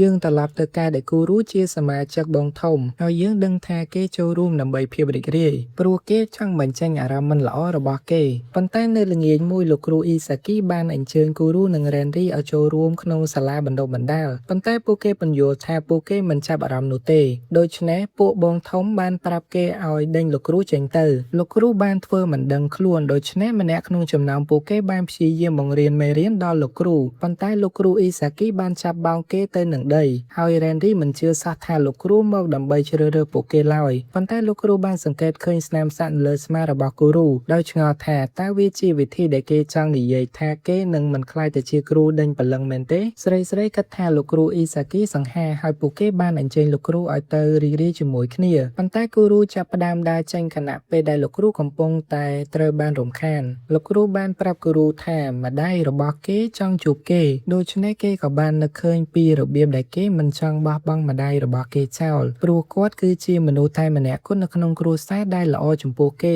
ជាចុងក្រោយគាត់ក៏បានចែកឋានទៅដូច្នេះគូរូបានត្រឡប់ទៅផ្ទះវិញប៉ុន្តែសាច់ញាតិគ្រប់គ្នាបានស្ដីបន្ទោសចំពោះគេដែលធ្វើឲ្យម្ដាយរបស់ខ្លួនបានស្លាប់ពួកគេបានប្រាប់ថាគេគឺជាមនុស្សដែលធ្វើឲ្យគ្រួសារអាប់អោនព្រោះគ្រប់គ្នាបានឃើញសកម្មភាពបង្កចំនួនរបស់គេនៅក្នុងអាហារដ្ឋានមួយហើយគេមិនជឿថាគេបានថតវីដេអូនោះបង្ហោះតាមប្រព័ន្ធអនឡាញនោះទេអ្នកលេខអ៊ីនធឺណិតបានចាប់ផ្ដើមជេរប្រមាថគេនៅក្នុងការបញ្ចេញមតិហើយសាច់ញាតិរបស់គេបានប្រាប់ថាសុខភាពម្ដាយរបស់គេបានធ្លាក់ចុះខ្សោយបន្ទាប់ពីគាត់បានឃើញវីដេអូមួយនោះដូច្នេះគេមានអារម្មណ៍ថាខុសចំពោះការស្លាប់របស់គាត់គេនឹកឃើញថាការដែលគាត់ប្រាប់គេឲ្យធ្វើជាមនុស្សល្អដូច្នេះគេក៏សម្រេចចិត្តចូលរួមក្នុងសាលាបណ្ដុះបណ្ដាលហើយលោកគ្រូ Isaki បានស្វាគមន៍គេមកកាន់ពិភពគ្រូកម្ចាត់វិញ្ញាណគូរូចាប់ផ្ដើមវាយបកទៅលើអ្នកដែលបង្កចំនួនតាមប្រព័ន្ធអនឡាញនិងបញ្ឈប់ពួកគេឲ្យធ្វើខុសប៉ុន្តែយើងបានដឹងថាគេស្អប់ពួកនោះពីព្រោះគេធ្លាប់ជាម្នាក់នៅក្នុងចំណោមពួកគេយើងត្រឡប់មកពេលបច្ចុប្បន្នវិញខណៈពេលដែល Valkyrie ប្រាប់គូរូថាទីបំផុតគេបញ្ចេញចរិតពិតរបស់គេហើយគេក៏បានវាយប្រហារដោយដៃរបស់គេប៉ុន្តែគូរូបានប្រើភ្លើងដើម្បីការពារខ្លួន Valkyrie ដឹងថាគេមិនអាចទម្លុះភ្លើងរបស់គូរូបាននោះទេប៉ុន្តែគេមិនព្រមទទួលស្គាល់ការបរាជ័យនោះទេព្រោះគេបានខិតខំយ៉ាងខ្លាំងដើម្បីធ្វើឲ្យខ្លួនគេពូកែគូរូបាននឹកឃើញថា Valkyrie មិនដែលរត់គេចឡើយខណៈពេលដែលគេមិនអាចសំបីតែព្យាយាមប្រយុទ្ធព្រោះគេគិតថាមិនអាចយកឈ្នះបានប៉ុន្តែគេឆ្ងល់ថាហេតុអ្វីបានជាឥឡូវនេះគេចង់ឈ្នះខ្លាំងម្ល៉េះគេឃើញសូជីលោតឡើងទៅលើមេឃហើយដឹងថាសូជីអាចគ្រប់គ្រងភ្លើងរបស់គេបានព្រោះគេមិនដែលរត់គេចចេញពីវាឡើយ Valkyrie រំលឹកគូរូពីអតីតកាលរបស់គេប៉ុន្តែទីបំផុតគេក៏ព្រមទទួលស្គាល់ថាគេធ្លាប់បានធ្វើខុសហើយបានកត់សម្គាល់ថាគេបានរៀនសូត្រពីបទពិសោធន៍បរាជ័យរបស់គេបានវាយសម្រុកទៅលើ Valkyrie ជាបន្តបន្ទាប់រហូតដល់សន្លប់ហើយគេប្រាប់ថាគេមិនដែលភ្លេចពីបំណងប្រាថ្នារបស់គេក្នុងការធ្វើអ្វីដែលត្រឹមត្រូវនោះទេយើងត្រឡប់មកមើលសូជីវិញខណៈពេលដែលគេវាយកំទេចដីដែលប្រើក្បាច់ពិសេសរបស់គេប៉ុន្តែគេមានការភ្ញាក់ផ្អើលដែលសូរ៉ូជីមិនរត់គេចគេដឹងថាគេមិនមែនជាគូប្រកួតរបស់សូជីឡើយដូច្នេះគេក៏ព្រមចុះចាញ់និងបានសុំទោសចំពោះការដុតស្នៀកសក់របស់អាការីសូជីក៏បានអត់ទោសឲ្យគេប៉ុន្តែគេបានប្រាប់ថាគេនឹងសម្លាប់សូរ៉ូជីបើសិនបើគេហ៊ានមកបៀតបៀនមិត្តរួមថ្នាក់របស់សូជី ជីម្ដងទៀតយើងឃើញក្រុមបុគ្គលិកជាគ្រូកម្ចាត់វិញ្ញាណខណៈពេលដែលពួកគេកំពុងស្វែងរកគណនេយ្យខ្មោចប៉ុន្តែពួកគេដឹងថាវាកាន់តែខ្លាំងឡើងដូច្នេះពួកគេគិតថាពួកគេត្រូវតែធ្វើអ្វីមួយ Randy បានសុំទោសចំពោះការដែលបានចាក់គូរូហើយគូរូបានប្រាប់ថាកុំបារម្ភអីនិងរំលឹកគេថាវ៉ាការីមកជាកម្ចាត់ពួកគេមិនខានបើសិនជាពួកគេមិនអាចប្រើបង្អួចនោះបានទៀតស៊ូជីក៏បានមកដល់នឹងចូលរួមជាមួយពួកគេហើយបានដឹងថាពួកគេអាចយកឈ្នះវ៉ាការីប៉ុន្តែពួកគេប្រាប់ស៊ូជីថាពួកគេក៏ត្រូវចេញពីការប្រយុទ្ធនេះផងដែរព្រោះទូរស័ព្ទរបស់ពួកគេចាត់អស់ថ្មហើយ Randy អរគុណស៊ូជីដែលបានជួយឲ្យគូរូព្រមទទួលយកអតីតកាលរបស់ខ្លួនហើយពួកគេក៏ដឹងថា Ben គឺជាមនុស្សតែម្នាក់គត់ដែលនៅសល់ក្នុងថ្នាក់ A ដូច្នេះស៊ូជីចង់ដឹងពីគេបន្ថែមទៀត Randy បានប្រាប់ថាគេជាមនុស្សដែលចូលចិត្តអួតអាងខ្លាំងណាស់ហើយយើងបានដឹងថាគេចូលចិត្តបង្ហោះរូបថតប្លែកៗតាមប្រព័ន្ធអនឡាញដើម្បីអ្នកគាំទ្របានឃើញថាគេស្អាតដល់កម្រិតណាអ្នកគ្រប់គ្រងប្រព័ន្ធអនឡាញមួយបានបង្កគណនេយ្យរបស់គេដោយសារតែរឿងនោះហើយគូរូគិតថាគេជាមនុស្សល្ងីល្ងើប៉ុន្តែក៏ព្រមទទួលស្គាល់ថាធម៌ពលរបស់គេពិតជាអស្ចារ្យស៊ូជីដឹងថា Cyber Kindness របស់គេអនុញ្ញាតឲ្យគេបង្កើតទឹកកកហើយគេមិនប្រកាសថាអាចយកឈ្នះ Ben បាននោះទេប៉ុន្តែគូរូគិតថា Ben ប្រហែលជាអស់ធម៌ពលវិញ្ញាណច្រើនហើយបន្ទាប់ពីគេបង្កើតរូបចម្លាក់ដ៏ធំមួយ Ben ដឹងថាខ្លួនគេសល់តែម្នាក់ឯងប៉ុន្តែភ្លាមនោះគេបានដោះសម្លៀកបំពាក់ចេញហើយបានបង្ហោះរូបថត selfie ដោយគិតថាគេនឹងត្រូវបានបង្កគណនេយ្យម្ដងទៀតនៅពេលដែលពួកមូតបានឃើញរូបនោះយើងឃើញថាអ្នកគ្រូមីណានៅជាមួយសិស្សដែលត្រូវបានកម្ចាត់ចោលគីយ៉ូមីគិតថាថ្នាក់របស់នាងនឹងអាចយកឈ្នះការប្រកួតមួយនេះបានប៉ុន្តែមិត្តរួមថ្នាក់ A បានគិតថា Ben អាចជួយពួកគេឲ្យឈ្នះបានព្រោះថាធម៌ពលវិញ្ញាណរបស់គេពិតជាអស្ចារ្យខ្លាំងណាស់ Nanso មានការខឹងសម្បារព្រោះសិស្សរបស់គេកំពុងតែចាញ់ហើយគាត់បាននឹកឃើញពីរបៀបដែល K ប្រើភ្លើងខៀវដើម្បីសម្លាប់ប្អូនប្រុសរបស់គាត់ដែលត្រូវជាមិត្តល្អបំផុតរបស់លោកគ្រូអ៊ីសាគីប៉ុន្តែគាត់បានកត់សម្គាល់ថាសូជីមិនមែនជា K ឡើយសូជីបានជួប Ben ហើយប្រាប់គេថាគេសល់តែម្នាក់ឯងប៉ុណ្ណោះប៉ុន្តែគេបានបង្ហាញសូជីពីគ្រូកម្ចាត់បិសាចដែលគេបានបង្កហើយប្រាប់ថាវាគឺជាស្នាដៃសិល្បៈគេមិនពេញចិត្តនឹងស្នាដៃរបស់គេឡើយដូច្នេះគេបានបំបែកសាកសពដែលគេបានបង្កនោះចោលហើយសូជីឆ្ងល់ថាហេតុអ្វីបានជាគេធ្វើបែបនោះភ្លាមនោះគេក៏យំចិញ្ចៀមហើយបានសម្គាល់ថាទីបំផុតមានគណនេយ្យមួយដែលគេមិនអាចបង្កបានទៀតនោះទេព្រោះ K បានបដូរវាទៅជាគណនេយ្យខ្មោចគ្រប់គ្នាបានដឹងភ្លាមថាគេបានស្លាប់បាត់ទៅហើយគេបានប្រែទៅជាអវតារទឹកកកនិងបានប្រាប់សូជីឲ្យមើលរូបរាងដ៏ល្អឥតខ្ចោះរបស់គេបានកោះហៅព្យុះព្រិលដើម្បីបង្កតំបន់មួយនោះហើយយើងឃើញថាគេកំពុងមើលពួកគេខណៈពេលដែលគេកំពុងតែនិយាយពីក្តីសុបិនរបស់គេដែលទីបំផុតវាក្លាយជាការពិតហើយ Nanso ស្ទើរតែមិនជឿថា K អាចបដូរ Ben ទៅជាគណនេយ្យខ្មោចបាននោះទេប៉ុន្តែលោកគ្រូអ៊ីសាគីបានសម្គាល់ថាគេចង់បានវាសម្រាប់ខ្លួនឯងហើយអ្នកគ្រូកាគីកូរាយការណ៍ថានាងមិនអាចចូលក្នុងតំបន់ការសទូคล้ายៗបាននោះទេដោយសារតែព្យុះព្រិលនាងគិតថា Ben គឺជាគណនេយ្យខ្មោចកម្រិតខ្ពស់ព្រោះថាធម៌ពលរបស់គេស្ថិតនៅក្នុងកម្រិតពីរផ្សេងគ្នាប៉ុន្តែសូជីបានត្រៀមខ្លួនរួចជាស្រេចដើម្បីប្រឈមមុខជាមួយនឹងគេ Ben បានបង្កើតស្នាដៃតកដើម្បីចាប់គេនិងត្រៀមបញ្ចប់ជីវិតគេប៉ុន្តែសូជីបានប្រើភ្លើងរបស់គេដើម្បីរើបំរាស់គេក៏សម្គាល់ថាភ្លើងរបស់គេមានប្រសិទ្ធភាពប្រឆាំងនឹងគណនេយ្យខ្មោចប៉ុន្តែគេពិបាកក្នុងការវាយ Ben ឲ្យចំព្រោះ Ben បានបង្កើតរូបចម្លងដើម្បីវាយសម្រុកទៅលើគេនៅក្នុងឈុតអតីតកាល Ben បានអបអរសាទរនៅពេលដែលគេមានអ្នកគាំទ្ររហូតដល់ 8,000 នាក់ប៉ុន្តែគេគិតថារូបសម្រស់របស់គេនឹងរស់រយទៅតាមពេលវេលាហើយគេចង់ឲ្យវាស្ថិតនៅជារៀងរហូតក្នុងអំឡុងពេលថតរូបជួបជុំគ្នា Ben បានឈរពាំងមិត្តភ័ក្តិនិងធ្វើកាយវិការចម្លែកលោកគ្រូម្នាក់បានប្រាប់គេឲ្យធ្វើចរិតដូចអ្នកទូទៅប៉ុន្តែគេបានប្រាប់អ្នកថតរូបថាឲ្យគាត់ថតរូបគេតែម្នាក់ឯងទៅវិញគ្រប់គ្នាដឹងច្បាស់ថាគេជាមនុស្សចម្លែកវ៉ាការីគិតថាពួកគេគួរតែដេញគេម្នាក់នេះចេញពីថ្នាក់ប៉ុន្តែ Nanso ពន្យល់គាត់ថាគាត់នៅមានជំនឿចិត្តលើគេក្នុងអំឡុងពេលបំពេញបេសកកម្ម Ben បានឃើញសាកសពស្ត្រីម្នាក់គេក៏ដឹងថាមនុស្សម្នាក់មិនអាចគេចផុតពីសេចក្តីស្លាប់ឡើយដូច្នេះសម្រស់របស់គេក៏មិនអាចថិតថេររហូតផងដែរគេបានសួរអ្នកគាំទ្រថាហេតុអ្វីបានជាសម្រស់ត្រូវបាត់បង់តាមពេលវេលាហើយគេចាប់ផ្ដើមសង្ស័យថាតើមានការវាយតម្លៃដែរឬទេប៉ុន្តែគេដឹងថាគ្មាននរណាយល់ពីគេឡើយរំពេចនោះគេទទួលបានសារពី K គេបានដឹងថា Ben ចង់បានសម្រស់ជាអមតៈគេនឹកឃើញការនោះដែល Nanso ប្រាប់គេឲ្យរាយការណ៍អំពី K តាក់ទងមកប៉ុន្តែគេគិតថាមានតែ K ម្នាក់គត់ដែលយល់ពីគេដូច្នេះគេសម្រេចចិត្តមិនរាយការណ៍ហើយចាប់ផ្ដើមជជែកគ្នាជាមួយ K វិញ យប់មួយនៅថ្ងៃប្រកួតខេបានសួរបែនថាតើចង់ចូលរួមជាមួយគេដែរឬទេបែនគិតថាខេធ្វើឲ្យសម្រស់គេនៅអមតៈដូចនេះគេក៏យល់ព្រមក្នុងអំឡុងពេលប្រកួតត្រឡប់មកពេលបច្ចុប្បន្នវិញសូជីបានបោកទង្គិចទៅនឹងដីប៉ុន្តែបែនបានដឹងថាគេមិនទាន់ស្លាប់នោះទេព្រោះគេបានប្រើរបាំងភ្លើងដើម្បីការពារខ្លួនរបាំងនោះបានការពារមិនឲ្យគេកកស្លាប់ប៉ុន្តែបែនដឹងថាវាស៊ីធម្មពលវិញ្ញាណខ្លាំងណាស់ហើយគេបានអួតថាគេអភិវឌ្ឍខ្លួនឯងដោយមានធម្មពលមិនចេះរីងស្ងួតមិត្តរួមថ្នាក់ម្នាក់កំពុងមើលការប្រយុទ្ធហើយពួកគេបានឮបែននិយាយថាគេនឹងសម្លាប់សិស្សឆ្នាំទី1ចោលទាំងអស់ពួកគេដឹងថាគេត្រូវតែបង្ក្រាបបែនប៉ុន្តែគ្មាននរណាមានកម្លាំងព្រោះអស់ធម្មពលវិញ្ញាណទៅហើយត្រឡប់មកបែនវិញគេនិយាយថាគេមិនដែលចាត់ទុកមិត្តរួមថ្នាក់ជាមិត្តភក្តិឡើយសូជីគិតថាគេជាសិស្សអាក្រក់បំផុតនៅក្នុងថ្នាក់ A សូជីត្រៀមនឹងប្រើក្បាច់ពិសេសរបស់គេប៉ុន្តែបែនបានបង្កកជើងរបស់សូជីហើយបានប្រើច្បាក់ហុំពតគេរួចបានបោកគេទៅនឹងថ្មដដែលជាច្រើនដងបានក្រវែងគេចេញប៉ុន្តែសូជីនៅតែក្រោកឈររួចហើយបានប្រាប់គេថាគេនឹងមិនឈោះចាញ់មនុស្សដែលបោះបង់ក្រុមខ្លួនឯងចោលនោះទេភ្លាមនោះទូរស័ព្ទគេត្រូវបានរលត់ដោយសារតែហុំពតនិងធាតុត្រជាក់ខ្លាំងពេកគេចាប់ផ្ដើមត្រូវតកហុំពតបែនបានគិតថាអ្វីគ្រប់យ៉ាងនឹងឈប់សពគ្រប់ហើយគេបានបង្កើតដុំតកយៈមួយដើម្បីសង្កត់កំទេចសូជីខណៈពេលនោះសូជីចិត្តត្រូវបានតកសង្កត់ឲ្យស្លាប់តែណារូហ៊ីកូបានមកដល់ដើម្បីជួយសង្គ្រោះគេសុំទោសដែលមកយឺតព្រោះត្រូវចំណាយពេលសម្រួលអារម្មណ៍ដោយសារតែគេមិននឹកស្មានថាបែននឹងក្លាយជាគណនៃខ្មោចនោះទេបែនបានប្រើស្លាបគេសម្រាប់ការវាយប្រហារប៉ុន្តែរបាំងការពាររបស់ណារូហ៊ីកូបានទប់ស្កាត់ជាប់គេបានប្រាប់សូជីថាពួកគេនឹងមិនកស្លាប់នៅក្នុងរបាំងការពារនេះនោះទេ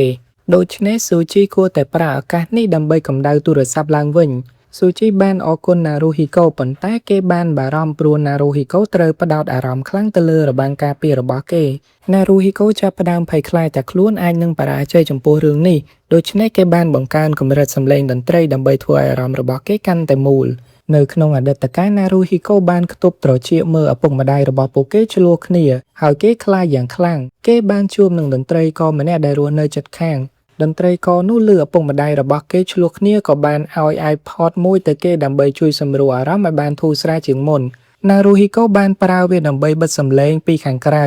ប៉ុន្តែថ្ងៃមួយអ៊ីសាគីបានជួបសួរសុខទុក្ខគេហើយបានឃើញថាឪពុកម្ដាយរបស់ណារូហ៊ីកូកំពុងតែជួបគ្រោះថ្នាក់ពួកគេបានអង្វរឲ្យគាត់ជួយព្រមមានកម្លាំងដែលមើលមិនឃើញបានរុញពួកគេផ្ទប់ទៅនឹងជញ្ជាំងលោកគ្រូអ៊ីសាគីដឹងថាណារូហ៊ីកូបានដាក់ឲ្យភ្ញាក់នៅធម្មពលពិសេសរបស់គេរួចហើយអ្នកគ្រូកាគីកូបានសួរលោកគ្រូអ៊ីសាគីថាតើមានឧបករណ៍ដើម្បីផ្ដាច់ធម្មពលវិញ្ញាណដែរឬទេប៉ុន្តែលោកគ្រូឆ្លើយថាគ្មាននោះទេហើយលោកគ្រូដឹងថាណារូហ៊ីកូកំពុងតែស្ថិតនៅក្នុងស្ថានភាពអាក្រក់បំផុតព្រោះម្ដាយឪពុករបស់គេមិនបានយកចិត្តទុកដាក់ចំពោះគេនោះទេលោកគ្រូអាចដើរកាត់របាំងការពារនោះចូលទៅបានហើយបានដោះការរបស់ណារូហ៊ីកូចេញ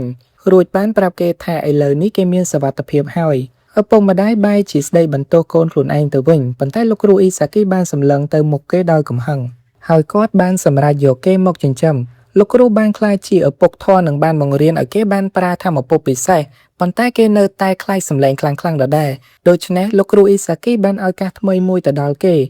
បានសម្រេចចិត្តចូលរៀនក្នុងសាលាទោះបីជាគេជាមនុស្សកំសាកប៉ុន្តែគេនៅតែចង់ក្លាយជាគ្រូកម្ចាត់វិញ្ញាណដើម្បីឲ្យលោកគ្រូមានមោទនភាពចំពោះគេ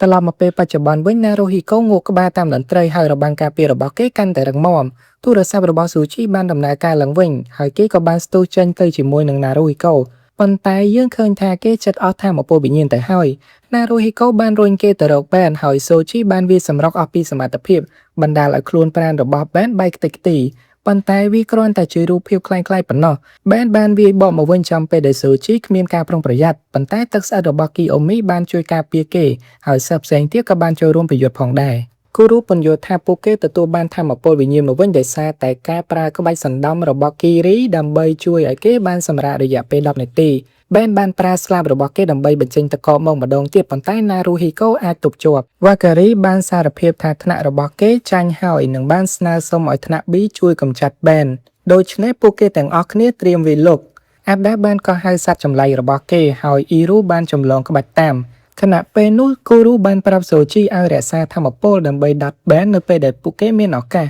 សូរូជីបានផ្ដល់កម្ដៅឲ្យគេខណៈពេលដែលពួកគេកំពុងជិះលើសត្វចម្លែកថែនឌីកុងយើងឃើញថាគូរូនិងវ៉ាការីកំពុងតែជិះលើសត្វចម្លែកដែលអ៊ីរូបានកោះហៅប៉ុន្តែបែនចំអកថា ការសម្លាប់ពួកគេមើលទៅគួរឲ្យអាណិតណាស់គេបាញ់ស្លាបរបស់គេមកម្ដងទៀតដូច្នេះសត្វចម្លែកទាំងពីរនោះក៏បានគេចចេញហើយគីអូមីកំពុងតែតម្រង់គោលដៅប៉ុន្តែនាងរកឱកាសបាញ់មិនទាន់បានគូរូបានស្ទុះទៅរកបែនហើយបែនបានបាញ់ស្លាមនោះមកលើគេប៉ុន្តែគូរូអាចជន់ទៅលើមុខដៃរបស់វ៉ាការីដើម្បីលោតទៅលើម្ដងទៀតពួកគេវាប្រហារបែនទាំងសងខាងហើយកំទេចស្លាមម្ខាងរបស់គេ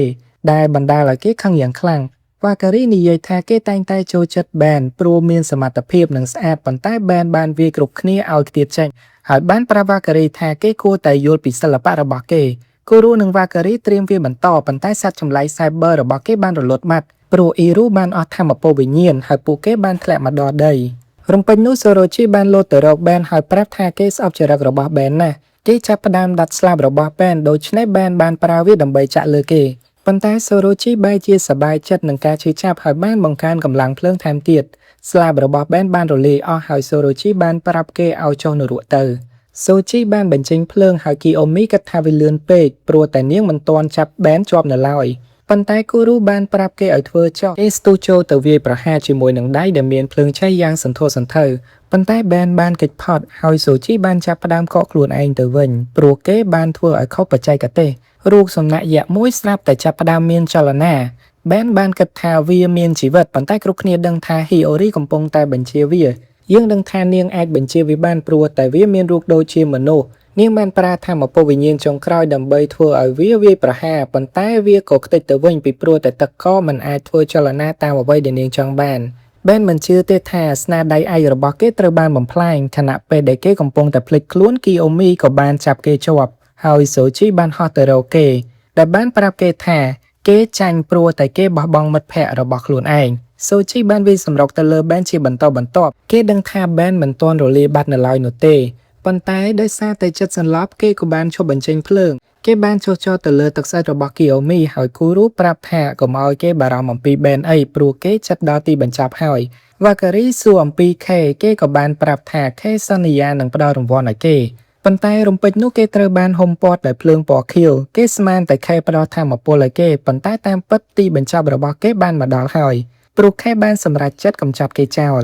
វ៉ាការីកាប់គេមួយដាវហើយបានបញ្យល់គេថាគ្មាននរណាម្នាក់អាចនឹងនៅចាំគេទៀតនោះទេព្រោះបណ្ដាញសង្គមរបស់គេនឹងត្រូវបានលុបចោលជារៀងរហូតអេដាបាននិយាយថាគេនៅតែមានរូបភាពបែននៅក្នុងទូរស័ព្ទហើយនឹងរំលឹកការចងចាំជានិច្ចព្រោះគេគឺជាផ្នែកមួយនៃថ្នាក់រៀនរបស់គេនៅក្នុងដង្ហើមចុងក្រោយរបស់បែនគេបាននឹកឃើញពេលវេលាល្អៗជាមួយមិត្តរួមថ្នាក់គេក៏បានប្រាប់ពួកគេអំពីគោលដៅរបស់ខេក្នុងការបង្កើតទឹកដីគណនេយ្យខ្មោចហើយបានសុំទោសដែលបានក្បត់ពួកគេអេដាបានចាប់ផ្ដើមយំប៉ុន្តែវ៉ាការីប្រាប់ឲ្យគេរឹងមាំឡើងពួកគេបានបំពេញតួនាទីជាគ្រូកម្ចាត់វិញ្ញាណបានយ៉ាងល្អបំផុតបន្ទាប់ពីការប្រយុទ្ធចប់លោកគ្រូណាន់សូនិងលោកគ្រូអ៊ីសាគីបានមកដល់ជាមួយនឹងឧត្តមភេកជ្ជៈមួយហើយបានលើកសរសើរចំពោះសិស្សទាំងអស់គ្នានៅពេលត្រឡប់មកដល់សាលាវិញគ្រប់គ្នាបានទទួលការស្វាគមន៍យ៉ាងកក់ក្ដៅលោកគ្រូអ៊ីសាគីបញ្យល់ថាពួកគេតែងតែធ្វើពិធីជប់លៀងមួយនៅពេលដែលមានគ្រូកម្ចាត់បិសាចបានពលីនៅក្នុងភារកិច្ចដើម្បីផ្ដល់ជាកិត្តិយសដល់អ្នកដែលបានពលីទៅលោកគ្រូណាន់សូបានទៅរកសូជីហើយបានប្រាប់គេថាគាត់គឺជាមេដឹកនាំក្រុមដែលចង់កម្ចាត់សូជីប៉ុន្តែគាត់ទទួលស្គាល់ថាគាត់បានយល់ច្រឡំជាមួយនឹងគេដូច្នេះពួកគេក៏សុំទោសដែលមិនបានធ្វើល្អចំពោះគេលោកគ្រូណាន់សូបានឃើញវ៉ាការីយំហើយក៏បានលើកទឹកចិត្តគេហើយគ្រប់គ្នាបានរីករាយនឹងពិធីជប់លៀងជាមួយគ្នាយើងក៏លេចមកមើលខេបាននិយាយថាគេបានសោកស្ដាយដែលបែនមិនបានទៅដល់កម្រិតទឹកសន្យាប៉ុន្តែគេសប្បាយចិត្តដែលឃើញសូជីខ្លាំងជាងមុនគេប្រាប់ការ៉ែនថាប្រទេសថ្មីរបស់ពួកគេនឹងត្រូវបង្កើតឡើងក្នុងពេលឆាប់ៗនេះសូមអរគុណអ្នកទាំងអស់គ្នាដែលបានតាមដានទស្សនាវីដេអូនេះមកដល់ទីបញ្ចប់ហើយសូមកុំភ្លេចជួយចុច Subscribe ឲ្យ admin ម្នាក់មួយផងណាអរគុណទាំងអស់គ្នាជម្រាបលាបាយបាយ